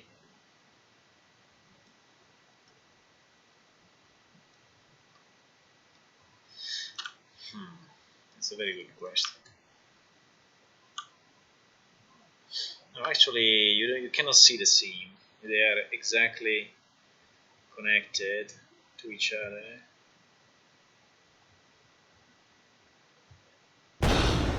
Ouch. The point is, yeah, the ball does not reset, so the position of the ball does not reset. We have to do that, but that's easy.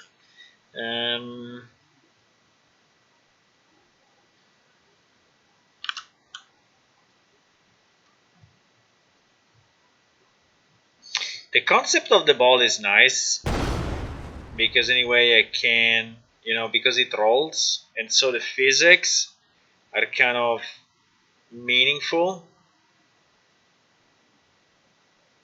The physics are kind of meaningful, and when you move the ball, it feels good. I mean, it feels right.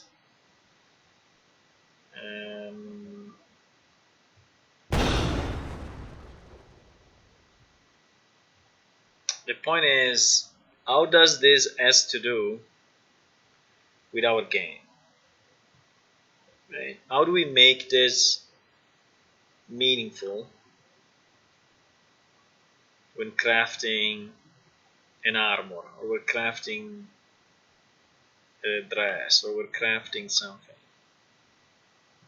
My idea was, the problem is that it doesn't really fit, It doesn't really fit the style. Understand what I mean? It doesn't really fit the style. Like if you are crafting,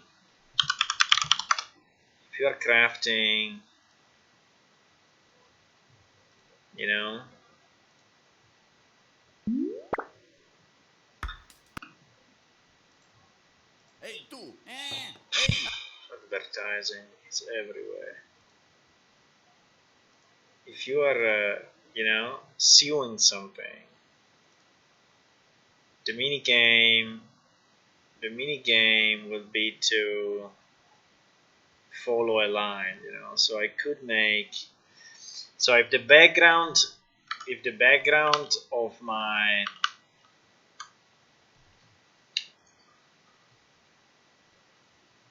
if the background board actually looks like a cloth, like a piece of cloth, so whatever it is, and my ball is leaving a trail,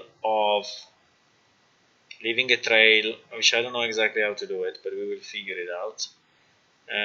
Leaving a trail of how to say in English this thing. Okay, leaving a trail of this. Then it will start to become more in context, you know. It will start to become more in context. So which kind of crafting we have? Let me think. We have to think which kind of crafting we have in the game. Okay? Because now this was just a test with me just playing around, you know. But which kind of crafting we have in the game? 1 second. I'm going to our crafting rules, right? Crafting item, list of craftable items. So we can craft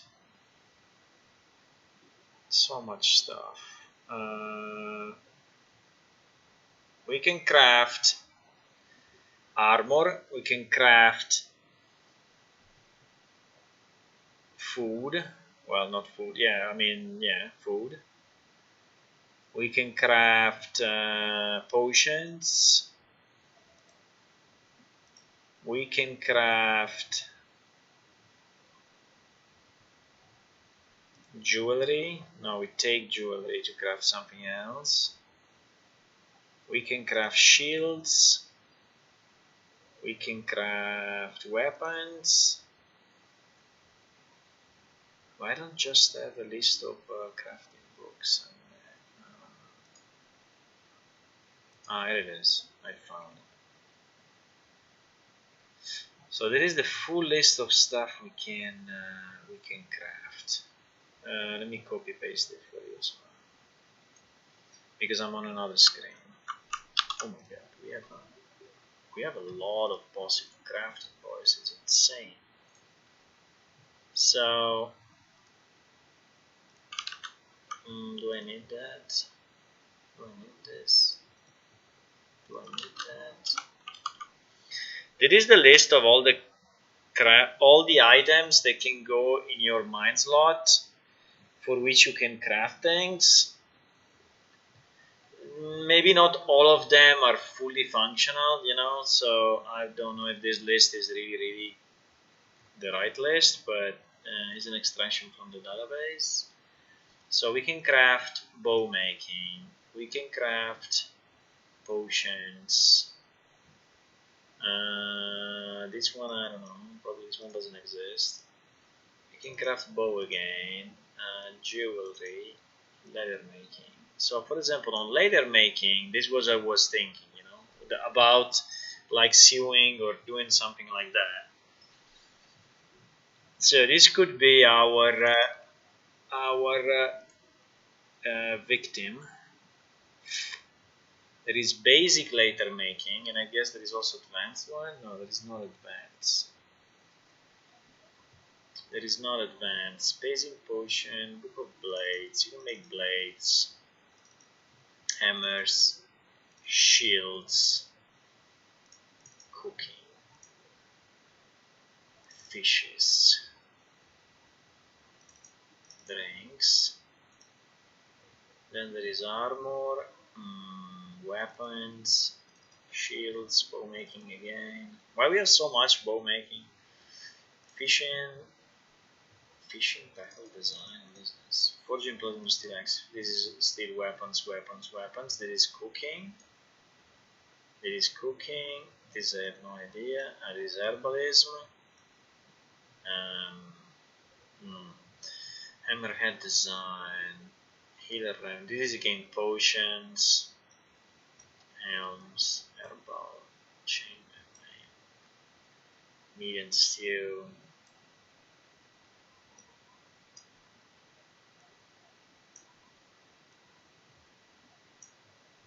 Yeah, but basically there are 3 or 4 categories, right? If I'm like grouping this into categories, the only one that stands out a bit is leather making. Then there is a big group of cooking, a big group of drinks, or potions. Let's say liquid stuff. Let's call it liquid stuff. And then there is a big group of weapons and shields and armor. Now I don't know if weapon, shield, and armor should go all together or not, but let me just write this down because I think we need to clarify. Let me go back to my minigame mission, right? Because we had a minigame mission. Let me search for minigame. Real mission minigames. Real mission minigames was only this. No, we need a new one. We need a new mission. We need a mission minigame crafting. Okay. So let's go here and let's call this real mission minigame crafting. Okay. So we have 3 or 4 big groups. Okay. So we have one group which I would call it liquids, and liquids includes alchemy for potions, I guess. Right? Let me see what we can do in alchemy. Alchemy, like alchemical concoctions. Alchemical concoction.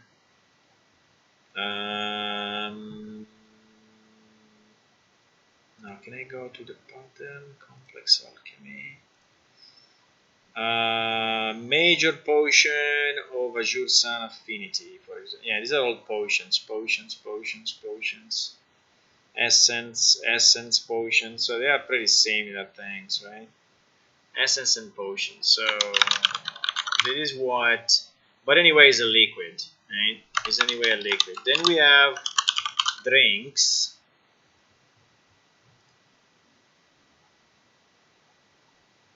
Yeah, music, but music is a completely different topic. So music, I think we'll have to manage it in a different way.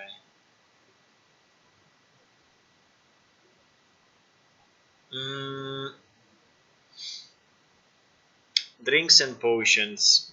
Basic potion tone. Basic potion tone is allowing you to do minor cran vigor, rendering Kirukai grace, all of that stuff. Yeah, it's basically it's potions. Okay, everything related to potions. I think we can put it inside of this. I mean, it's the same thing. It's the same thing. Then we have. So let's simplify. Okay. Let's say alchemy, potion, essence is the same. Is liquids anyway. Is liquids. Then drinks, potions, essence. Alchemy is a skill. Okay. Then we have weapons, and in particularly blades. But then we have weapons which are divided in like blades, axes, etc. Right? Why I use the slash? Then we have armor. I think armor is slightly different than weapons because armor is actually built in a different way. And weapons could be divided also for bows. Yeah, we also have bow in here. We have bows. Armor, well, armor, the problem is that some armor is like plate and some armor is leather. So that is the complexity.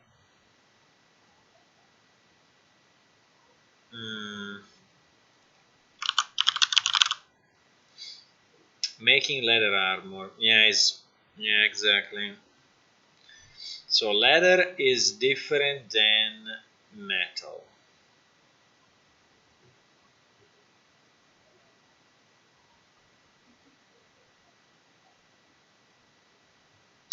Yeah, but you know, I think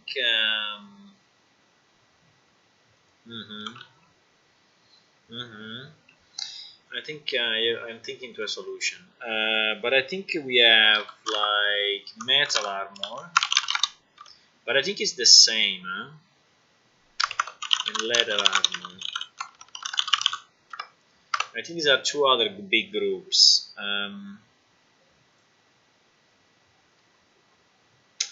Then we have everything related to cooking, like baking, chef, whatever.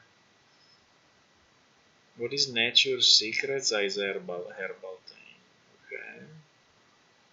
Then herbal is inside of this, I guess.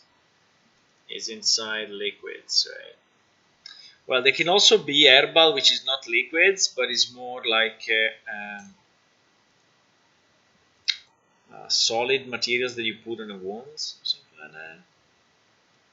Yeah, what we call poultice. I don't know how to pronounce it, but anyway. Or oil. Well, oil is kind of a liquid, but you can have leaves. You can have. Okay, that's more mixing. You know, it's more of a mixing thing. So it's more similar to cooking, I think, for a certain part.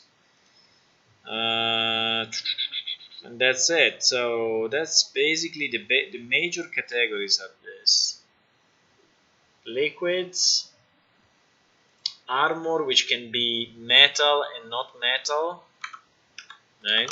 And this one maybe we can put it in the same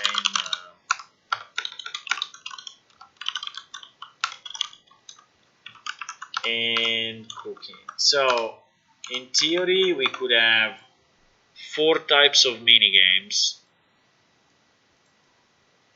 We could have 4 types of mini games, right? So every time, so the liquids I kind of have already. Okay, so the liquids is the one that I shown you. Now it has to be improved and blah blah blah, but it's this one, right? It's this one where you see the bubbles and you click the bubbles and you keep the bubbles, and we can make it so that. By the way, the sound I make it with my mouth. I make like a, and then I edited it. It sounds pretty cool. It sounds like a bubble pop. Mining. Okay, mining. Mining is a good point. Mining. Yeah, mining is a good point. Well, also lock picking, right? So, well, we have something that is crafting, but we have something that like mining and lock picking, which can still require a mini game, right? Mining may require a mini game. Because at the moment what you do, you just sit there and you say like /dig and then you just wait, you know? So there is nothing for you to do. So yeah, I want a mini game for mining for sure. I want a mini game for lockpicking. I want one for cooking. Now cooking, I don't know if we need to have multiple ones, you know? But okay, so that is the idea, right? That is the idea. So for liquids, I think that's okay. So for liquids, we could have 2 or 3 different mini games. I mean, the basic will be the same, right? It will be like this one, but they may have different shape and form and whatever. So but I'm thinking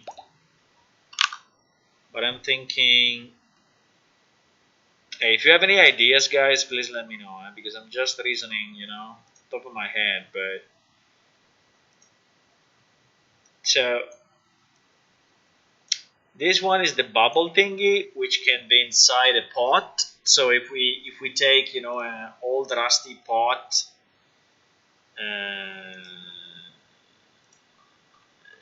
old rusty pot, right? Yeah, it would be nice if it's seen from the top and not from the bottom, but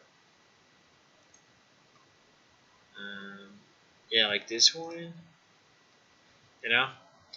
So I could have the outside like this, the inside like my bubble thingy,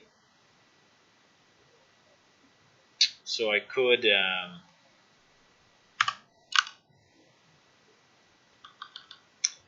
so the idea could be, I mean, it has to be made by an artist. Okay, I cannot do it myself. But say we could have a pot, right? We could have a pot, and inside the pot we can put the green liquid that you have seen before, which by the way I still have somewhere in GIMP, I guess. This was the original one where I took the color. Yeah, exactly. We could it was a picture from which I took the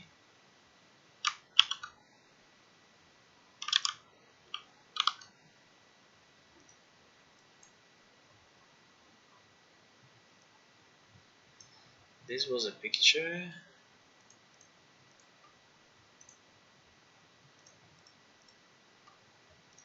Sometimes I struggle to use this freaking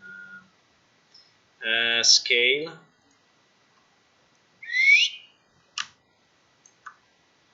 Okay, this is just an example, okay, but just to say that, and again, we have to do it properly, okay, so it's not, so we can do like this, and then we can have, you know, we can have the green thingy inside,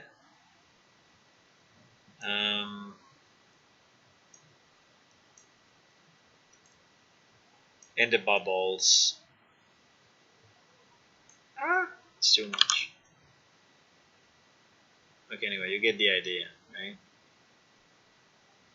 You get the idea. So we could have something like that, and we could have the bubbles inside, and you have to click on the bubbles and all of that, right? So that I think would be okay.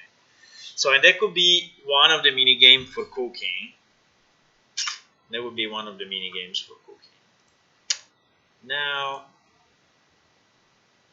we can have another one. So this could be one type. I'm a bit annoyed that the thing at the bottom shows up.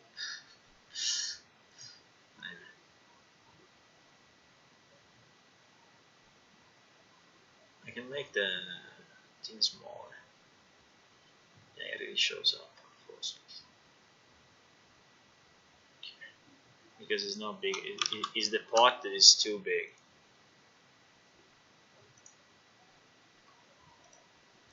You would say, who cares? At the moment, you are right. No one in theory cares about this. But just for fun, you know.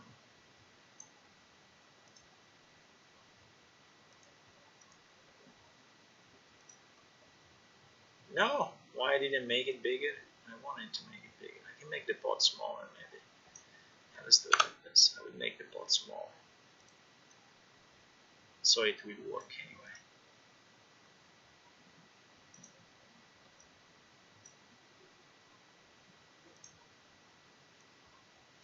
Okay, so now it should not overlap anymore. Just for a bit. Okay.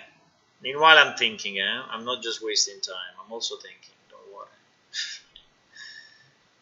Okay. So anyway, this could be one mini game, right? So this one mini game is the one with the bubbles,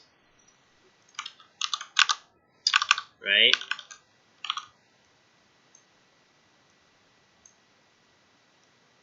Is the one with the bubbles, which is this one. Then we could have another one like if it's for and this one, let's say we have the engine already that does it. So you click on the bubbles, you finish the thing. Now there could be another one, which I'm thinking, which is more of a vertical one. So where you have bubbles instead of appearing, bubble going up. So we can take chemistry. What is the name? The baker? Baker? No, not baker. What is the name of the thing? Yeah, it's Baker. So for potion and stuff, I think we could have. Can I see this image in a? Can I see this image in a good quality? Yay! I cannot right click. Okay, fine. We could have a vertical one. Right? Still thinking about it a bit, but it could be a vertical thing like this, a bit bigger, but a vertical thing where you have the bubbles going up, And also this one will not be too hard to do. I mean, it can be the liquid, or maybe you have to put in different liquids. I don't know. I have to think how to do it. But it could be, or you put liquids into it, or you have the bubbles to destroy as well, or you have to mix it somehow.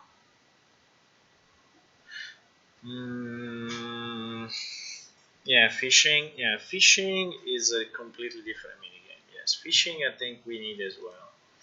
But fishing, I can add fishing, no problem. But fishing would be very different. But yes, we need fishing as well. So this one, I think I have the bubble idea, and the bubble idea I think is okay. Wow, this bubble looks very, very bad.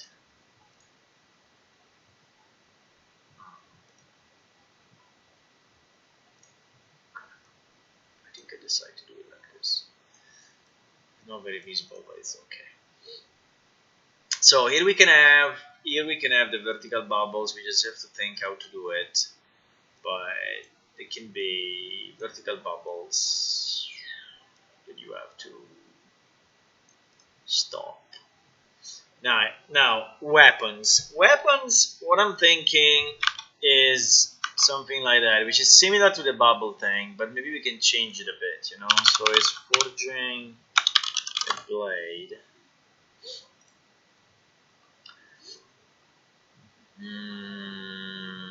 Exactly. So what I'm thinking is, if we take this, right, I think it's fine, and so you have a blade. You have a blade on screen, which is, I don't know if it should be getting hot in some areas and you have to smash it with a hammer or something, but I think that would be the easiest, So that would be the easy would be to have some areas that are like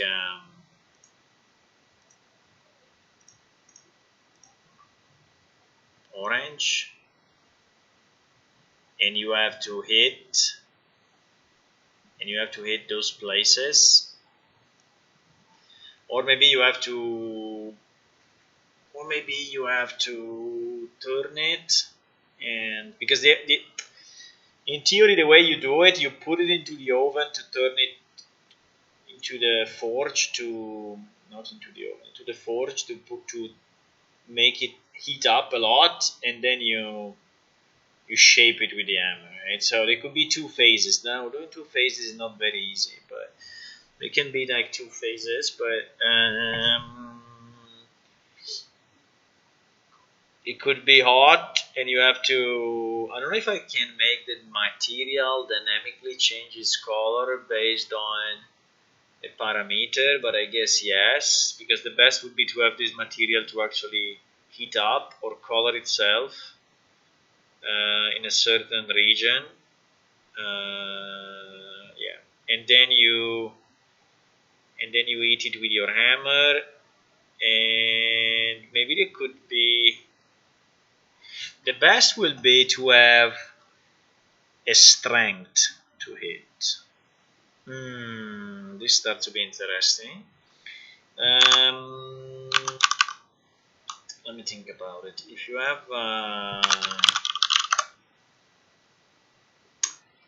have your hammer, right? If you have your hammer and you have it based, and you can like left click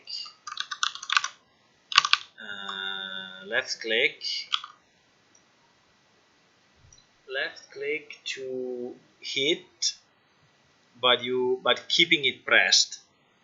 So you hold the left click. There is just a stupid progress bar. Like you have always the progress indicator, like a volume or whatever. So that it goes up as you keep the left mouse button down. It goes up. The same that we use for casting. It goes up, and you hit at a certain strength. Maybe the nice thing would be if the color of this bar is the same as the color that you get on the blade. It would be cool, I think. So like you have a bar. So let's assume you have here like an indicator, okay? Indicator of strength, and you keep it and you color it as with the thing. So at the beginning it will be green. I don't know if I want to make it green, but yeah, potentially the first part is green, the second part is the first part is green. No, I want it green inside. Yeah, it's no green. Why? Okay, it messed up. Then the second part is like orange, and the third part is red, something like that, right? So like a typical progress bar or indicator of strength or something. And the last part is red and whatever. Now I'm just making it like this. Okay. So you press your left mouse button in a specific place, and you have to kind of match the color. Actually, I think the bottom can be gray like this, or not green. It can be gray like the steel. I think it will make a lot more sense. And we can have few shades of orange and few shades of red, right? I don't have them here, but well, actually I have kind of a yellow thingy. So I think we can have, is the yellow before this or after this? The yellow is after. Yeah, maybe the yellow is after. So we can have like 3 or 4 levels. So like cold, so like this is cold, and then you have heated up, and such, heated and like red burning, I don't know, So there is a kind of a so you press the left mouse button. You see this thing going up and powering up, and you have to hit basically the same color that you see heating up. Now the cold you cannot heat, so the cold is 0, so you don't do anything if you hit the cold one. But if you hit the orange, yellow, red, then it will. Yeah, I think we can do it like this. I think it's meaningful. And maybe we can have 1 or 2 shapes. We can have one shape for the blade, one shape for the axe, one shape. So you can have different shapes. Why I cannot draw an axe? Right. We can have different shapes, and that could be cool. So this one is okay. This one is okay. This one I like. This one I like. Now, for armor, metal and leather. Now, here my idea was to use the obstacle game. So whenever there is some, imagine this girl sewing, right? Like we have seen before. We have seen this girl which was sewing.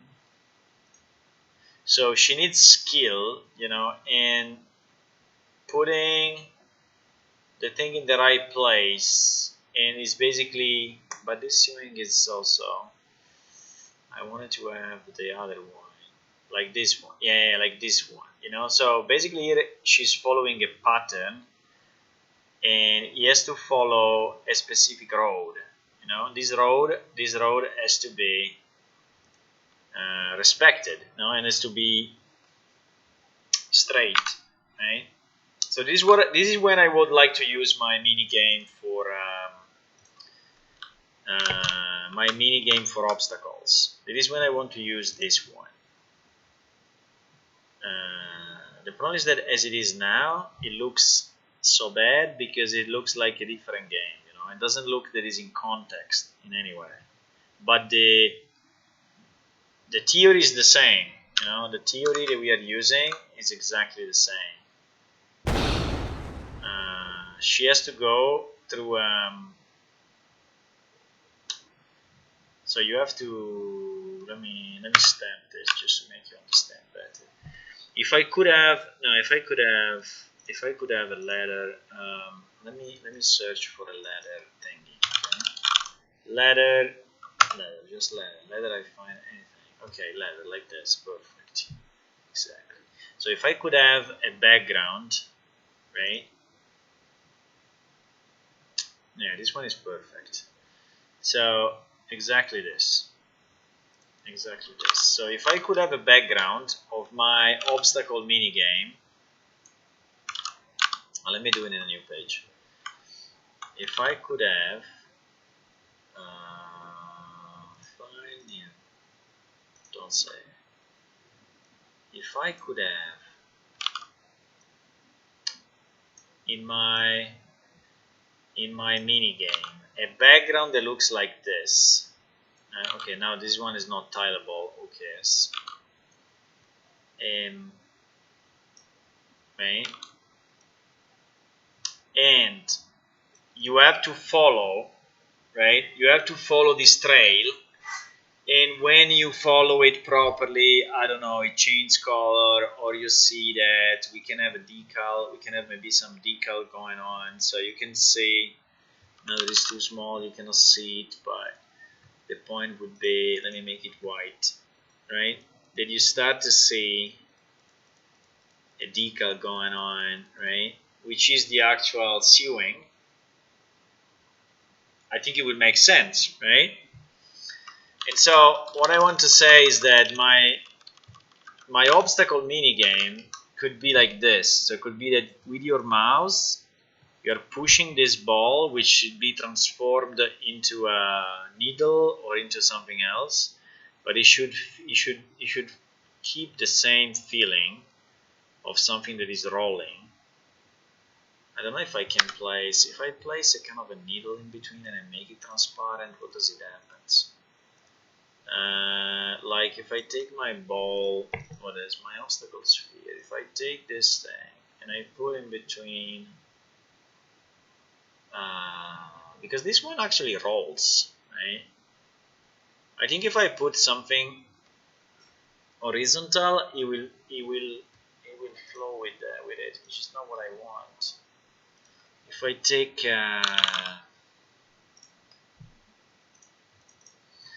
let's imagine that this is my needle, okay? Needle, how you type needle? Type it like this.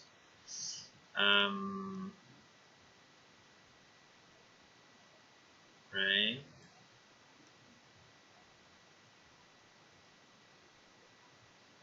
Right?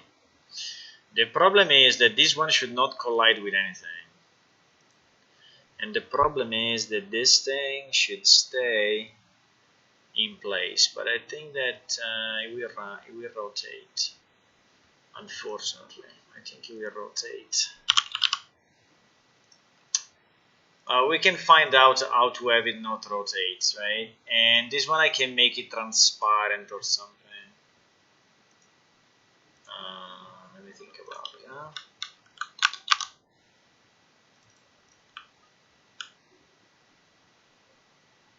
Okay. The needle doesn't follow me because he has no physics. Okay. Well, I will have to make the needle follow me, obviously. Yeah, so that's the problem. But imagine that that needle is following me and the ball is not really visible, and you will have a background of this ladder thingy, and you will have to follow a path which is pretty tight. Now, how do we do it that it makes sense? Because here I could have my obstacles, you know, so I could have this, and then invisible. I could have invisible obstacles that you don't see, but I see. The game, I mean, the engine is seeing. So invisible obstacles. So as soon as you go a bit more to the left or to the right, so you're not doing your drawing right, you know, you will lower the quality of the end result, right? So that would be the idea. So I need to make an obstacle which is following the trail. The point is that this trail, right, I would like this trail to be also in other directions. I don't know if can I flip it? Right, exactly. So I would like maybe the trail, you know, to go left, right, and so on, right? Um, so I would like to make this puzzle where you have to follow the trail, where you have to follow this trail like this. Okay? And so my ball game kind of, not exactly, but kind of has the same meaning, because you have to avoid the obstacle which may be invisible. Okay, I can make this invisible, and I can make the trail on the bottom. Yeah, I think that's the way I want to do it. Now I don't know exactly how to do it, because we will have to generate the trail every time different, and it's not super easy. But this, I think, is what I want to make. You know, maybe instead of having all the obstacle, we can do the opposite. We can make the trail being a volume. Yeah, I think it's much easier. If I make the trail being a volume that you have to stay in, I think I can test for end overlap. Right? I can test for end overlap, so I can make the trail. Yeah, that's the best idea, I think. Forget this black box there. I can make a volume, a kind of a trigger volume or whatever, which is exactly on top of the trail. And then you start with your ball or with your needle here, and when you exit from it, so if you make a mistake and you exit from it, it will know it, because it will be end begin overlap, right? End begin overlap. Now my only issue is that I need to have one object which is rolling like a ball, physics wise, but it has to be invisible. And I need something else that follows the ball, which has no collision. So why this thing is not following it? Because it's not a child. Let me make it a child. Make the child. Man, go. Hey, hello. Needle. Take the needle. No. Cannot move it? Why cannot move it? Bro, please. Take it and put it as a child at this one. I cannot. Because I'm running. Because I was playing the game. That's why. Okay, so if I put it as a child of this, let me see what happens. Maybe if I put it as a child, it would follow it. Ah, nice. Okay, now that is not yeah, the problem is that it's rotating like a boss. It's rotating like a boss. it can be okay or no.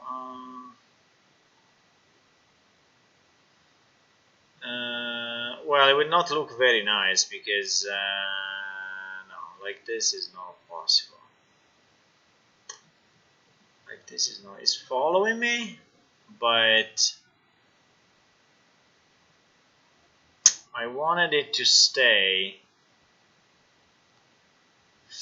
Can I make the ball invisible and that thing stay exactly the same position? Because if I make it a child, it will obviously follow the rotation of this ball.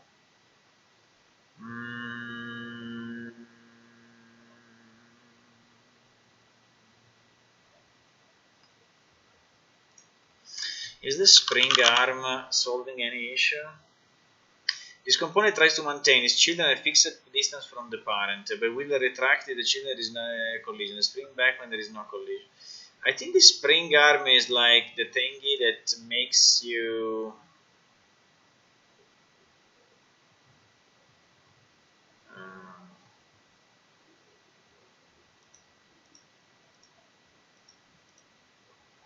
No, because I'm applying strength to the sphere. Can I apply the strength to the actor?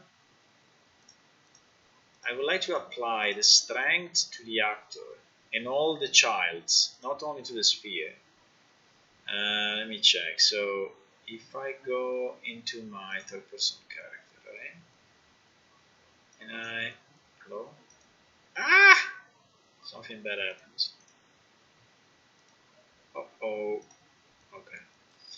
Everything froze for a second. So if I go here, and when I do minigame movement, right?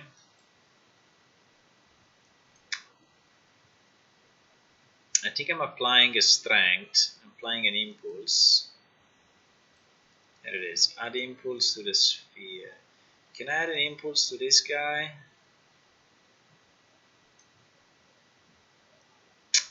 No. I can add an impulse only on to a single rigid body. I would like to add an impulse to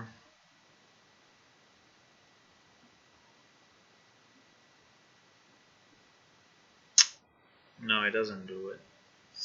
So I need to have my camera. Like if it's like if it's the camera, you know. The problem is that if I do this, I think it will still rotate. Let me see.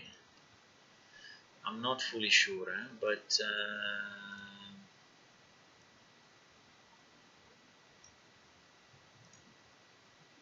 because I think the spring arm is done to manage the camera.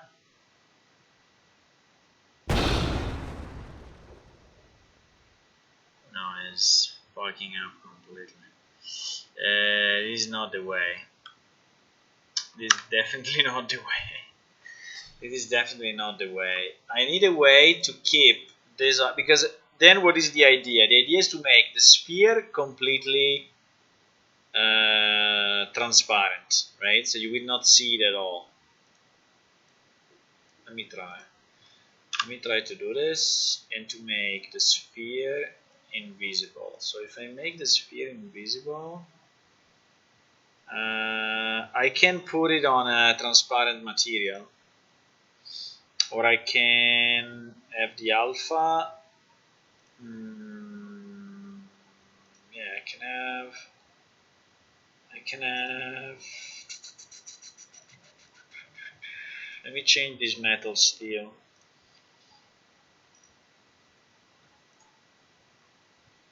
So here we have the metal steel. Okay, do I have a transparent one? No. Glass. This one is glass. Glass material, but I don't know if glass is really glass, which is very nice. Yeah, it's a very nice glass. Well, that could be also an option, but let me put it to glass a second and see what happens.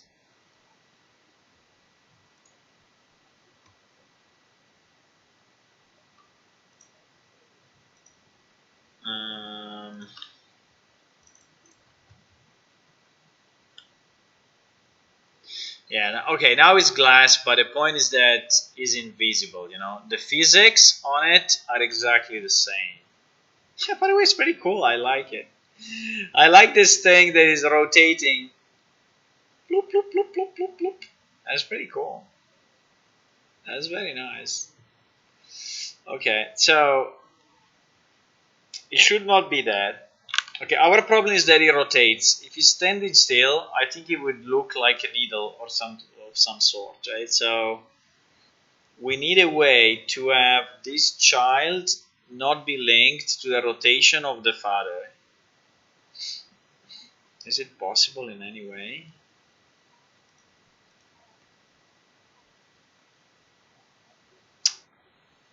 Because you see, as soon as I put it as a child, is inheriting all the parameters, including rotation, location, you know. While if I move it at the upper level, let me stop it.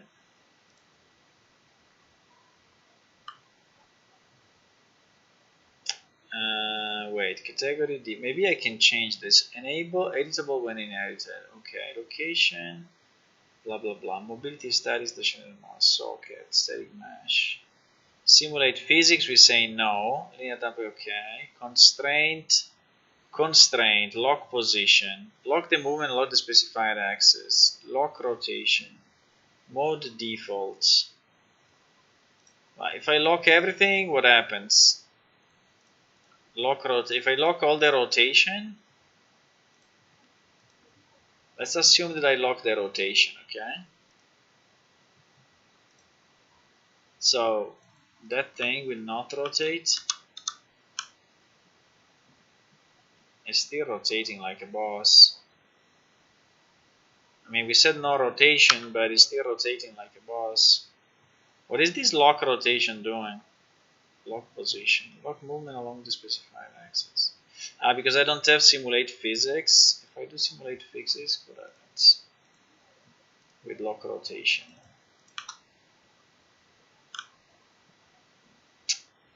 No, it doesn't move because it doesn't have a force, you know, so that's the problem.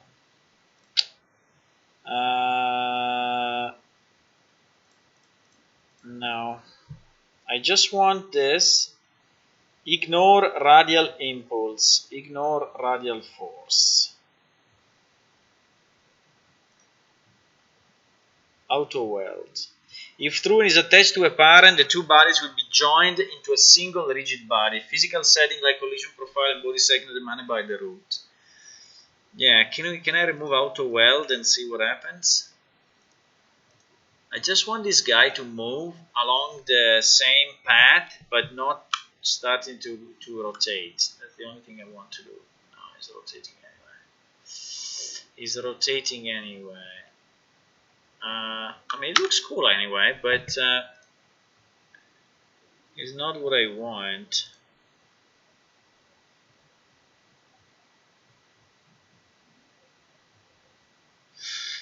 Collision, we said no collision. We don't need overlap events.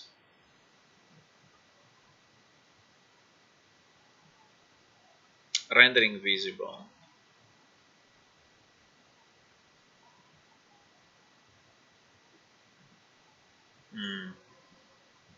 I don't know if we can do what I want. I mean, for sure it's possible, but just have to understand. Let me see if I make the ball not visible, what happens? If I make it not visible, will it still work or not? Probably not. It will probably not work. Yeah, it works, it works. Okay, so you can make it not visible. It's still simulating the physics. It's still doing everything it should do. It's just that it's not shown on screen.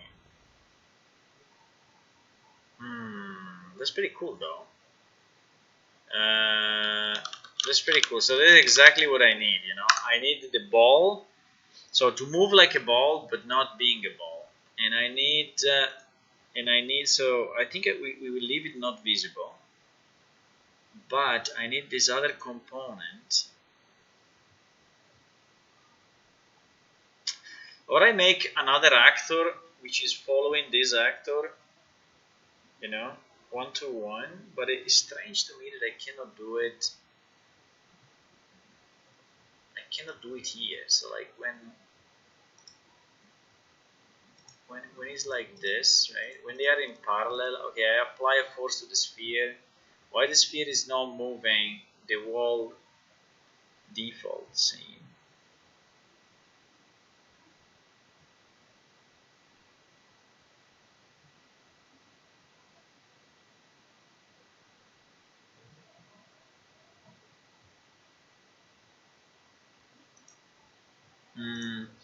Do you have an idea how to do it, boys? I don't have an idea how to do it. So how to have my needle that follows this actor perfectly but doesn't rotate with the physics. So I need my ball, my freaking ball. The ball is invisible, right? So I need my ball to be there and be invisible like you see here. But now they are not connected. Now if I put it like this, it will not work because the needle doesn't follow the ball. I need to have it like this. Yeah.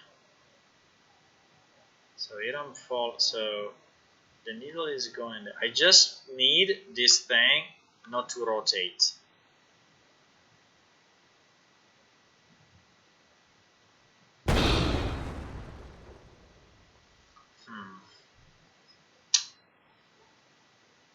And also I think it would be nice if it's animated like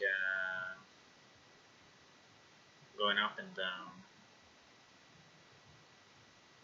Going up and down. How do I make something that...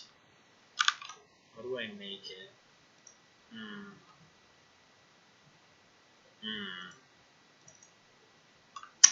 So if we do Unreal Engine,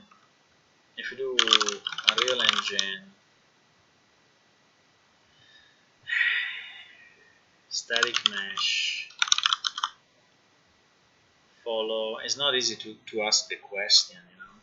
I want my static mesh to follow the actor without physics, but following the other static mesh that has physics.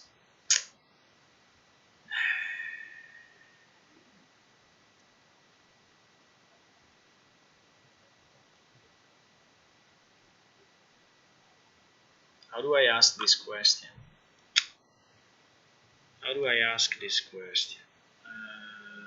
So I want the static mesh. I want one static mesh to be like the placeholder of the other, like the visible actor, you know. Static mesh. Because if I say static mesh follow another static mesh, obviously they will say you can just make it as a child, you know, like I did here. You make it as a child and it follows. Yes, it's correct. If I make it as a child, it follows. But the problem is that it uses the same physics and rotation and everything else that this guy. I was thinking to lock rotation for me would be perfect, but it seems it's not working. If I do constraint lock X, Y, and Z, it's not working.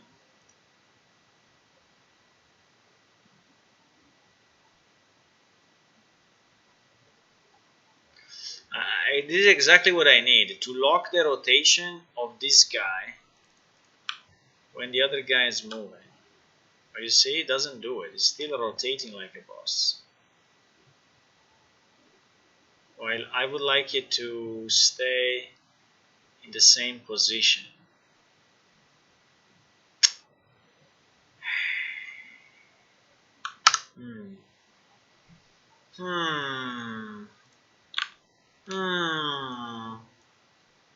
I mean, I can make another actor, yes. I can make another actor which is following this actor. Let's see this guy. I'm trying to make a ball actor close in on a static mesh actor on the x-axis while the static mesh actor is moving around the x. Imagine a heat-seeking ball, but the static mesh is actually moving and not stationary. I spend a few hours trying to get a position update in my static mesh. I do for my ball class, I get XY transform position on the static mesh, but every frame and update the ball actor class is in the position.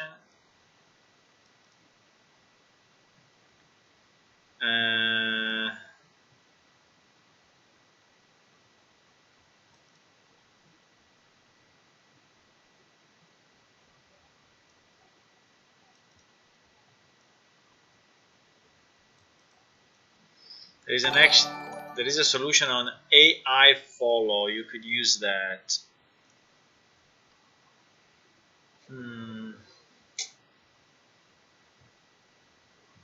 Hey, thank you.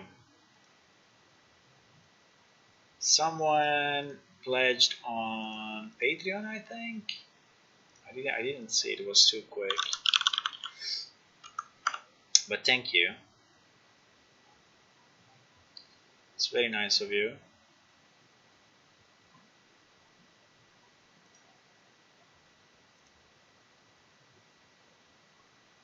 So we are making, I don't know if you are new or not, but we are making an MMO, and we are trying our best to convert it to Unreal Engine, because we have it already. We have it already in another engine. So I don't know if you are new or not, but anyway, thank you for the pledge. Yeah, now I see it. Thank you very much.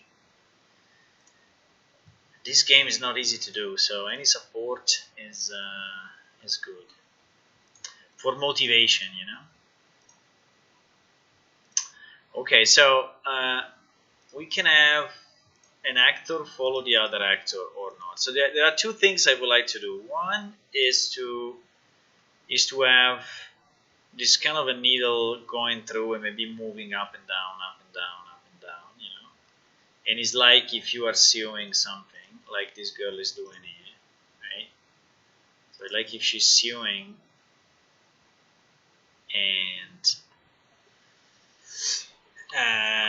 and then we should do our maze the opposite way. So I think we need to have these boxes, not here, but have the actual route that we want to follow as a volume that you are in contact with, and as soon as you exit from the contact, it will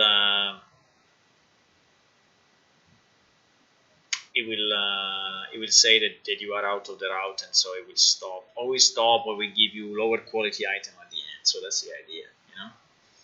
That's the idea.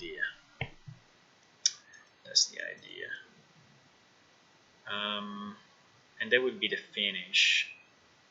Another thing that I would like to do is to leave a kind of a trail, you know. So like, I don't know if I want it permanent or not, but yeah, I would say permanent. So if you could leave on the ground a permanent trail, like a decal,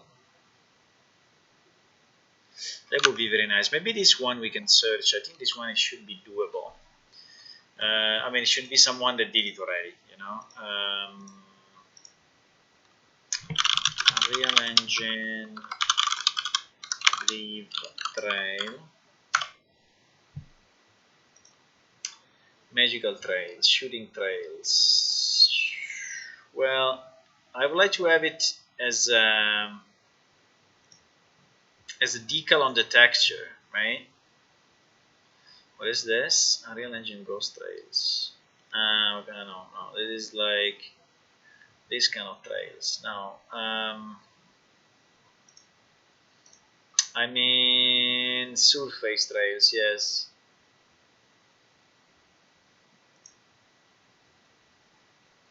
Is it possible to have a shader leaving a trail? I was looking at this game, and when the zombie comes out of leaves and glowing line.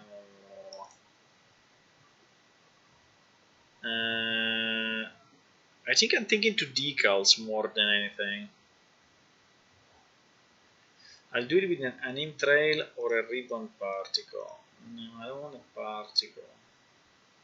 No, it's not. Trail is not the right name, I guess.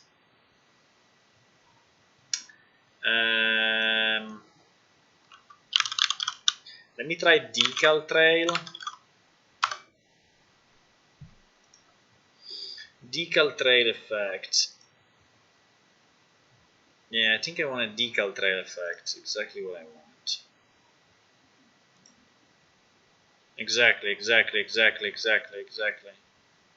Why is going away? Okay, I don't know why it's going away, but yeah, that's exactly what we want. So as my actor goes through, I want to leave on the texture a trail, which is it's like drawing, you know, it's like if you are drawing something.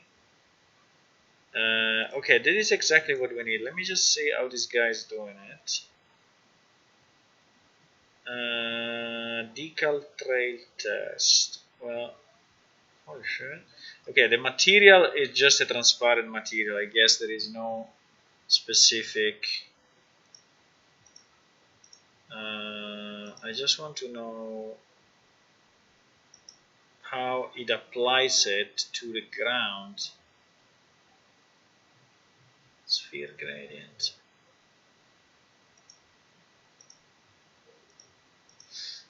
I just need the part where it goes on the ground. I don't care because this guy is doing a bunch of stuff because the trail has to disappear after some time and he has to be super nice and super blended. Well, we need it blended as well, but okay. Wait, maybe it's here. Begin play, set player location, add position location as reach maximum size, get player location, get actor, make vector. No, it's not here. Get player character, get actor location, break vector, make vector. Go a bit to the right, please. I think it's here on the right. So I think it does a line trace to the ground probably, and then on the ground. It zoomed out. Yeah, spawn decal at location. Okay, so that's the way it does it, very simply. Okay, that's nice. That's very nice. It does it. It does it on what? It does it on tick? No, it does it on begin play. No, but it has to do it on tick somehow. Otherwise, this is probably the first decal that is spawning on the ground. Yeah, and then it does it on tick. Yes, you see. He has a tick, and on the tick, what is this huge thing? I have no idea what is this huge thing, but basically it's a spawn decal at location. Okay. So I think we can do the same. Let me try to have this ball leave a trail on this thing. Okay. So he wants to do it on the tick. Why he wants to do it on the tick? Why he wants to do it on the tick? I think on the tick is too much. No?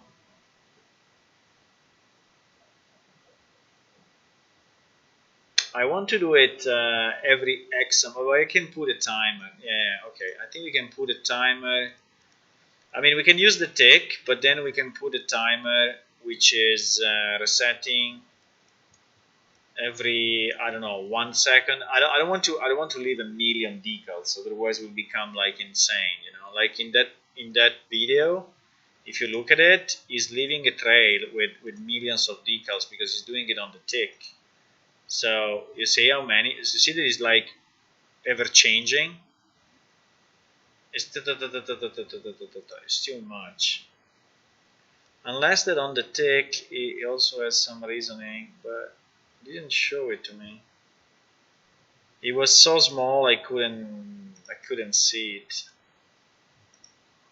Maybe it has some reasoning here. Set point is barely readable. Get character. If it's greater than player, I cannot read it. But I think yes, it's probably vector length. Yeah, I think it's calculating the distance, and it's doing it only if a certain distance, you know, from the previous position. Yeah, I think it's storing the previous position, and it's doing okay. I think we can do kind of similar thing. So we can add a new variable. This variable will be the last decal position, and this last decal position will be a vector. But if I do it like this, it's a bit stupid, because it means that I have to do the difference between the two vectors all the time. While I can just do it with time. Yeah, it's much better to do it with time, actually. It's much better to do it with time. Yeah. So let's say last decal time. Okay. Last decal. So I only compare two times and not two vectors. Well, it's probably about the same, but if I'm close, if I go back to the same place, it will place the decal twice. Yes. Yeah, it's okay. I think it's what I want. Huh? I think it's what I want. Time is in ticks or what? Delta seconds is what? Is a float? Okay. I don't remember how to do this, but I think delta second is the delta of the previous tick.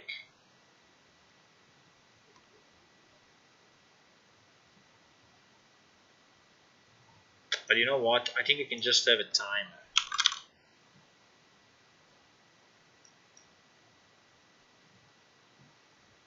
I think if I set a timer by function name. No, but not on the tick. Why I'm so stupid? I can do this on the begin play, right? I set a timer on a function name. Yeah, it's much easier. I set a timer on a function name. We add a function which we'll call leave trail. Okay, leave trail. And this one, for now, will just print a string, but then it will leave a decal. And this one will be called every second, let's say. Every 1 second is looping, yes. The function name is called leave trail. And that's it. And so boom, boom, boom, boom, boom, boom, boom, boom, boom. It goes here in leave trail. So every second, yeah, the problem is that this will happen also if the mini game is not started. This is a bit stupid. Okay, anyway, this will happen anyway. Even if I'm here, you know, he will say hello, hello, hello, hello. I think forever. Because now that ball that you see here, down here, is actually active. And why we want that to happen only when we start the minigame. But okay, so we can just have then a check here at the beginning that if the minigame, you start the timer when the minigame. So actually this timer I have to put it when I start the minigame. So not on the ball, right? I don't need it on the ball, I need it on the minigame initialization. The minigame most initialization is... The minigame initialization is the trigger for the minigame, which is this guy. Yeah, it's this guy. Yeah, it's this guy. So I think here I want to call time. I want to have this timer, and this timer will call. Yeah, it should be on my object though. It should be on my marble ball. Which is here, marble ball 1. I think it's this thing, right? Yes, because it's the one that yeah, but it's this one anyway. It's this one. I think it's this one. Okay, so this possess, I don't need it anymore. I was trying to possess the ball, but then I use the impulse, which is much better. So let me see if it works anyway. It doesn't say hello, right? So it's okay. So when I start this, it should start to say hello. Seems it doesn't.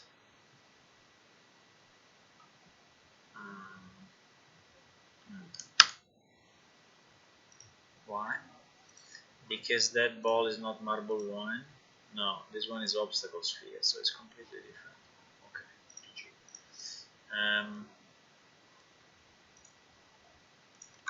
Obstacle sphere.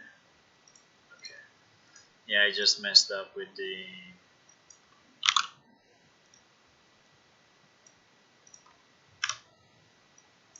name. Okay, so now it should start only when the minigame starts, which is the best way.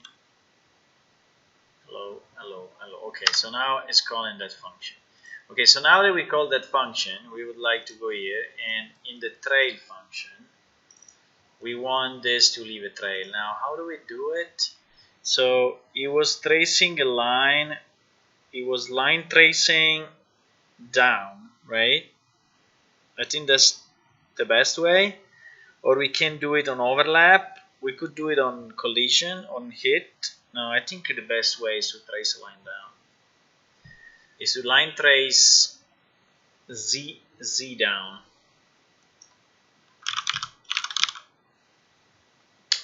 So line trace for objects, I would say. Line trace for objects. The hit, I guess, is giving us also the position, right? Our hit location. Perfect. So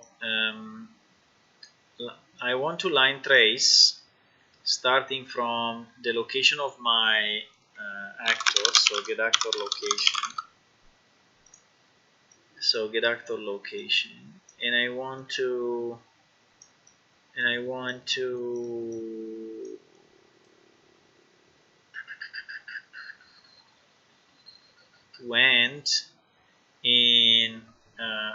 end in get actor location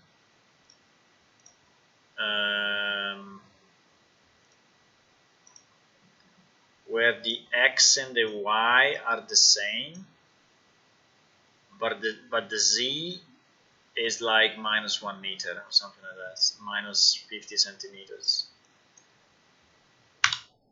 right? So minus, I don't know, 50. So it's basically tracing vertically down, right?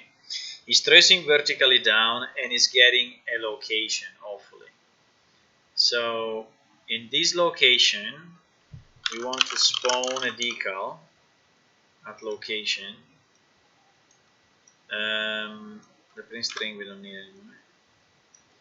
We want to spawn a decal at this location. No, at the location. Decal size, I don't know. Decal size, you want to know the decal size? Decal size, I have no idea. 10, 15 centimeters. Lifespan 0 means that is 0 is equal to infinite. Okay, so now we need a decal though. Now we need a decal material. So we need a material that I think is in a. I think decals are specific ones, or any material can be a decal. Do you know that? Anyone knows? No one knows. Let's try to use whatever, this one or the grass. I mean, the grass is okay. Ground grass moss. Okay, let's just put that. I would like to have it a bit smaller, but it's okay. Yeah, well, we said 15 centimeters. So let's say ground grass moss something. Ground moss. Yeah, let's see what happens. Let's see what happens. It doesn't like it. Okay, it doesn't like it. Why? The current value object type query 1 of the object type pin is invalid. Must have an input where it tried and type connect. Yeah, but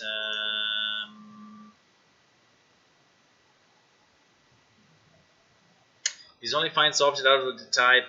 Yeah, okay, so you want to know, you want to have here the object type. Why this line trace is so annoying? line trace for objects.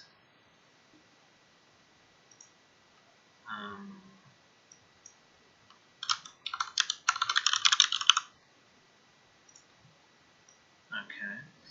Make array in our case is world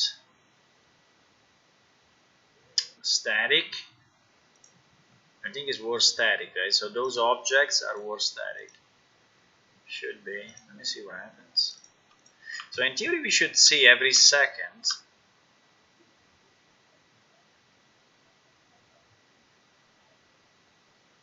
It's not doing anything. Okay. Let me let me first see if this thing is printing something, but I think it does. So I think here it goes through this. For sure it goes through this. So placing decal. Now we need to see if we actually manage to hit something. So here we are inside the obstacle sphere. Yes, we are doing a get actor location. So we are starting the line trace from me, going down with a z of -50, and this location doesn't seem to be right. So let's try to print the location, but it seems that is not. This location is not valid for some reason.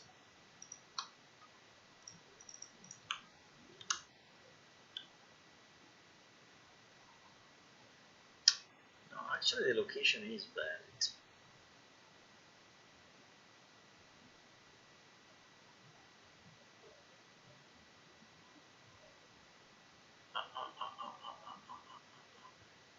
But why the location is always the same?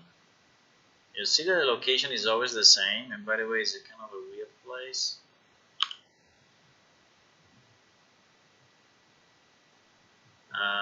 The location is always the same. -200 to 2200 and 7670. Let me see what is the location of my ball. Initial location of my ball. -200 minus. Yeah, it's exactly the initial location. 640. I mean, it's like the actor stays there, but the ball moves.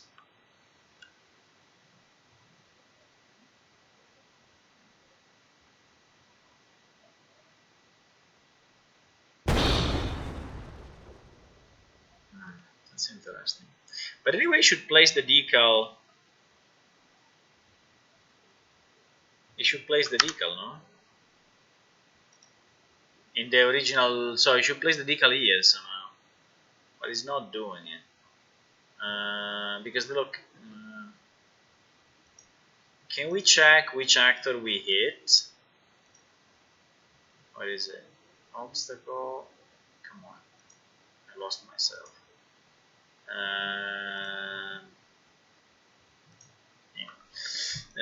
Can we check what we hit? Hit actor. Let me print out also the actor that we hit, because in theory we should have hit something. Right? We should have hit someone.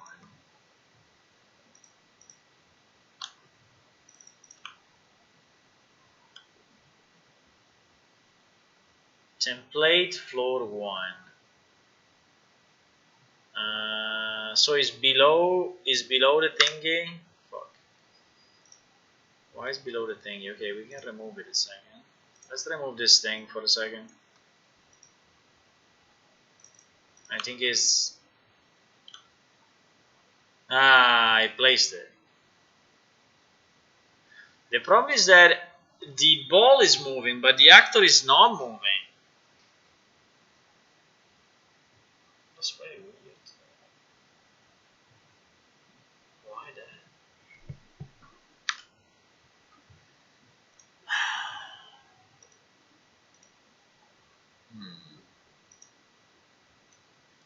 By the way, it seems that the decal size is the, let me do 111. Why the actor is not following the ball?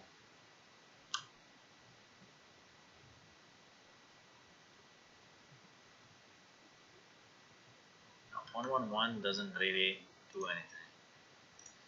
If I do 30, 30, 30, I don't understand too much what I'm doing actually, but so like, yeah. But you see that he stays always in the same place. So the actor position, that's so weird. The actor position is not following the ball.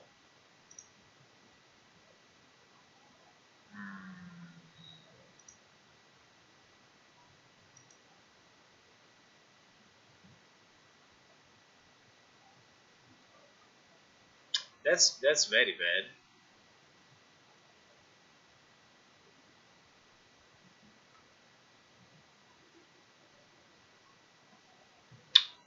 That's very bad. I want this sphere, you know, to be the boss. Oops. I removed the scene route. Let me see what. Maybe now it will.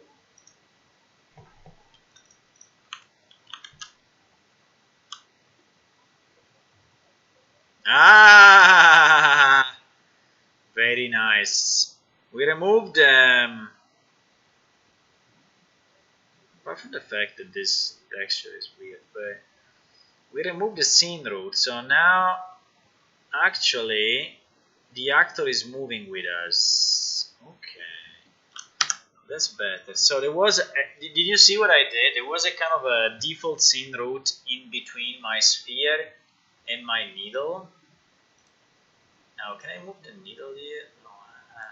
So the sphere now is the master. Now the sphere is the master. So, but could I add on my default scene route a mesh? No. Huh?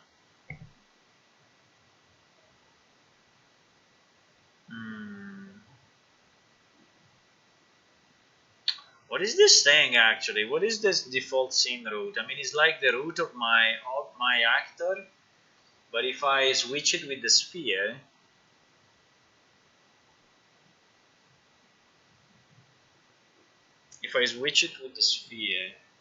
this is why when I had my needle on the scene route, it was not moving. You know, because the actual scene is not moving.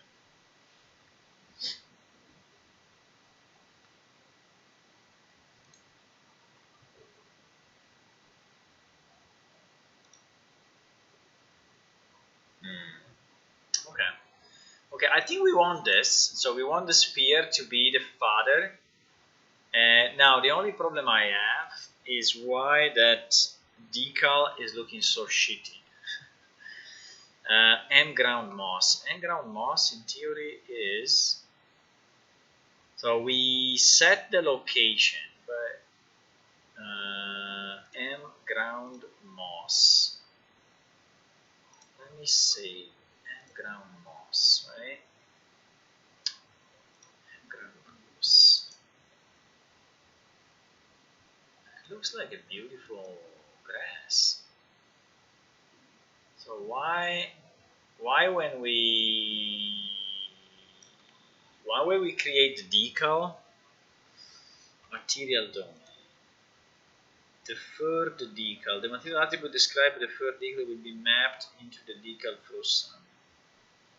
So do we need to have it as a deferred decal mode?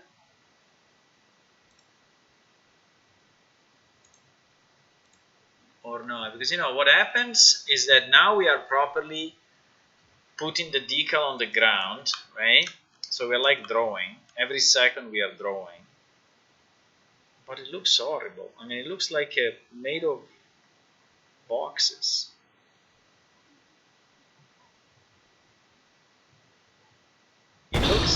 It looks like it's it looks like it's made of a grid of some, like if the UV is styled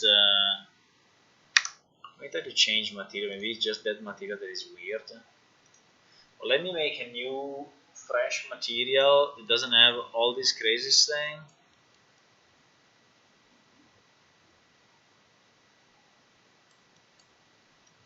Yeah. Let me just have a new texture. Let's just create a new texture which is super simple, okay? And see, because this material is a bit weird. Maybe it's not created to be. Let me go under materials and create my new material. And I will call it decal material. Let's call it obstacle. So because it's for our mini game, obstacle decal material. And here we just put can I copy it from this one?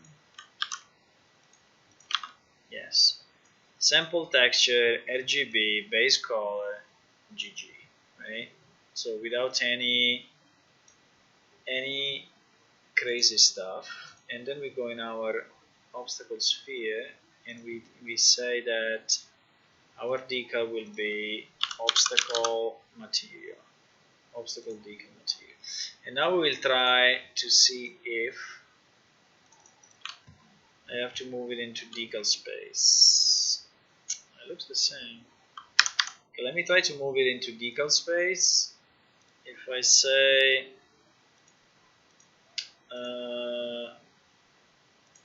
I cannot say it anymore. What? I see. Surface or defer decal. Let me try defer decal and see what happens. The current material as a compilation error will not be rendered correctly as a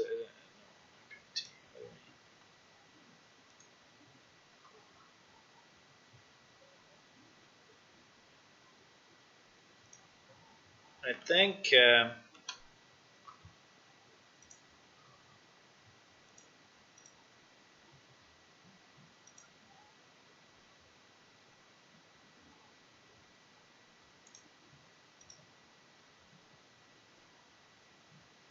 I don't understand why it's showing like let me make it even bigger and see. I mean, if I make it like, let's make it 200 by 200 by 200. I don't understand what is this, the decal size. You know, I really don't understand what is the decal size. But it seems to me that is like making a grid. Look at that. Oh, what is this? Well, apart from the fact that if he's in the same location, he's doing a mess. So I think that we still need to consider if there is a decal already. How do we ensure that we are not putting two decals in the same place? By the way, why it was looking like that? Did you see how it was looking? It was looking completely different from my texture. So my texture is this. How the hell it looks like a grid of some kind? It's so weird. Spawn decal at location. Material obstacle decal material, which is this one. Why it looks completely different? What I'm missing? It looks completely different, eh? It looks like a wall of some kind. I mean, I can do it only once, so we can look at the graphics a bit, but I can do it only once. I can do in my third person character, I can have my function not looping.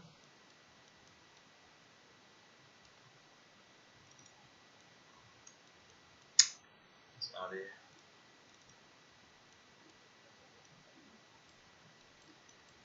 No. Yeah, we can have this thing not looping, so it will leave the trail only once.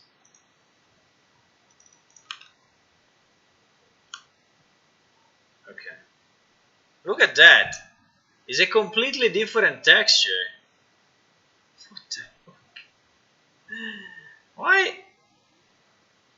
Oh, what I'm missing? I don't get. Why?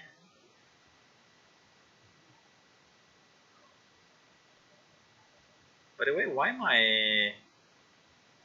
my golden needle thing is changing color when it goes on top of that? It should not, right?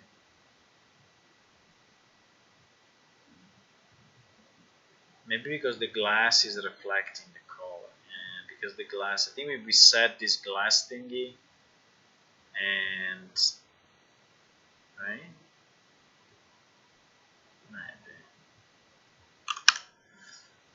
We set the glass to the sphere, and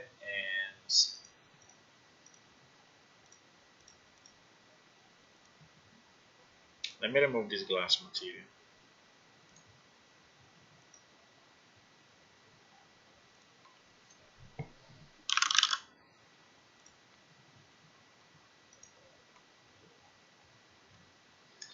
Let me try to use the same material for a second and show my ball again. Right? Let me show my ball again for a second. Why is a completely different texture, boys? Wow. I don't get it. So my ball is correct. My needle is correct. My ball is correct. My needle is correct. When I go in this place, look at what happens.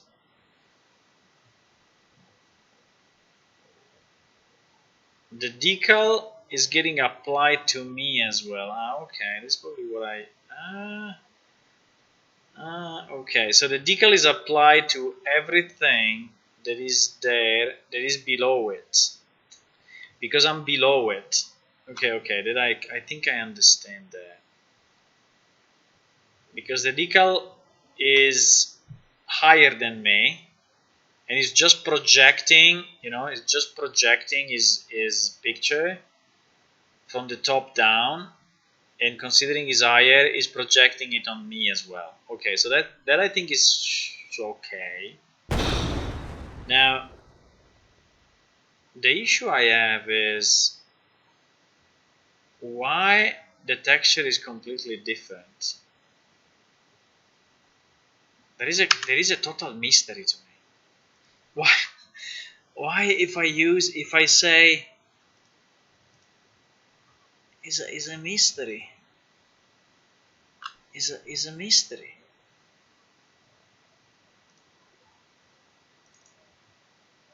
So spawn decal at location. Which kind of decal? Obstacle decal material. Okay, is that one? Doesn't care. Let me put something that's completely different. Let me put this one. Color grid low spec, which is kind of a crazy, it's kind of a crazy color like this. Okay.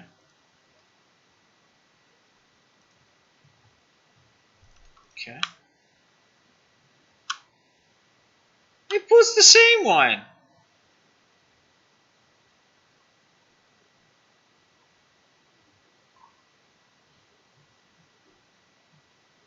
It puts the same one. Hello, Jian. Why my freaking decal is another one? So whatever value I let me just save everything and compile everything, because maybe it's just a stupid compilation thingy that is not considering that I have set the decal. I think that it can only be this, because otherwise it makes no sense. It makes zero sense.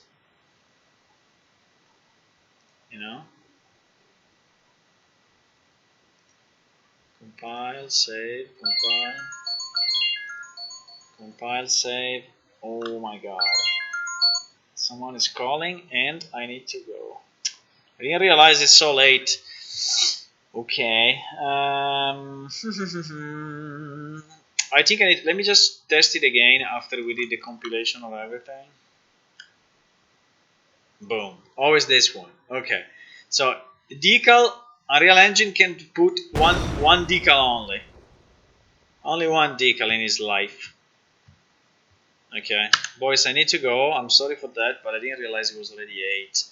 Maybe I will stream after dinner, but I don't know. I don't know because I have to meet some people and maybe late after dinner, maybe late. I don't know.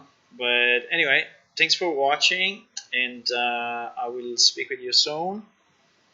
And that green is the default. Will not set one. Okay, but I set it. I set it here in my decal material, and I selected M color grid lower something. Maybe it's not of decal type, so I think I need to study how to put decals. Yeah, it could be the default one. You're right. Okay, thanks for watching, boys. Goodbye. Don't be sad. I will be back one day.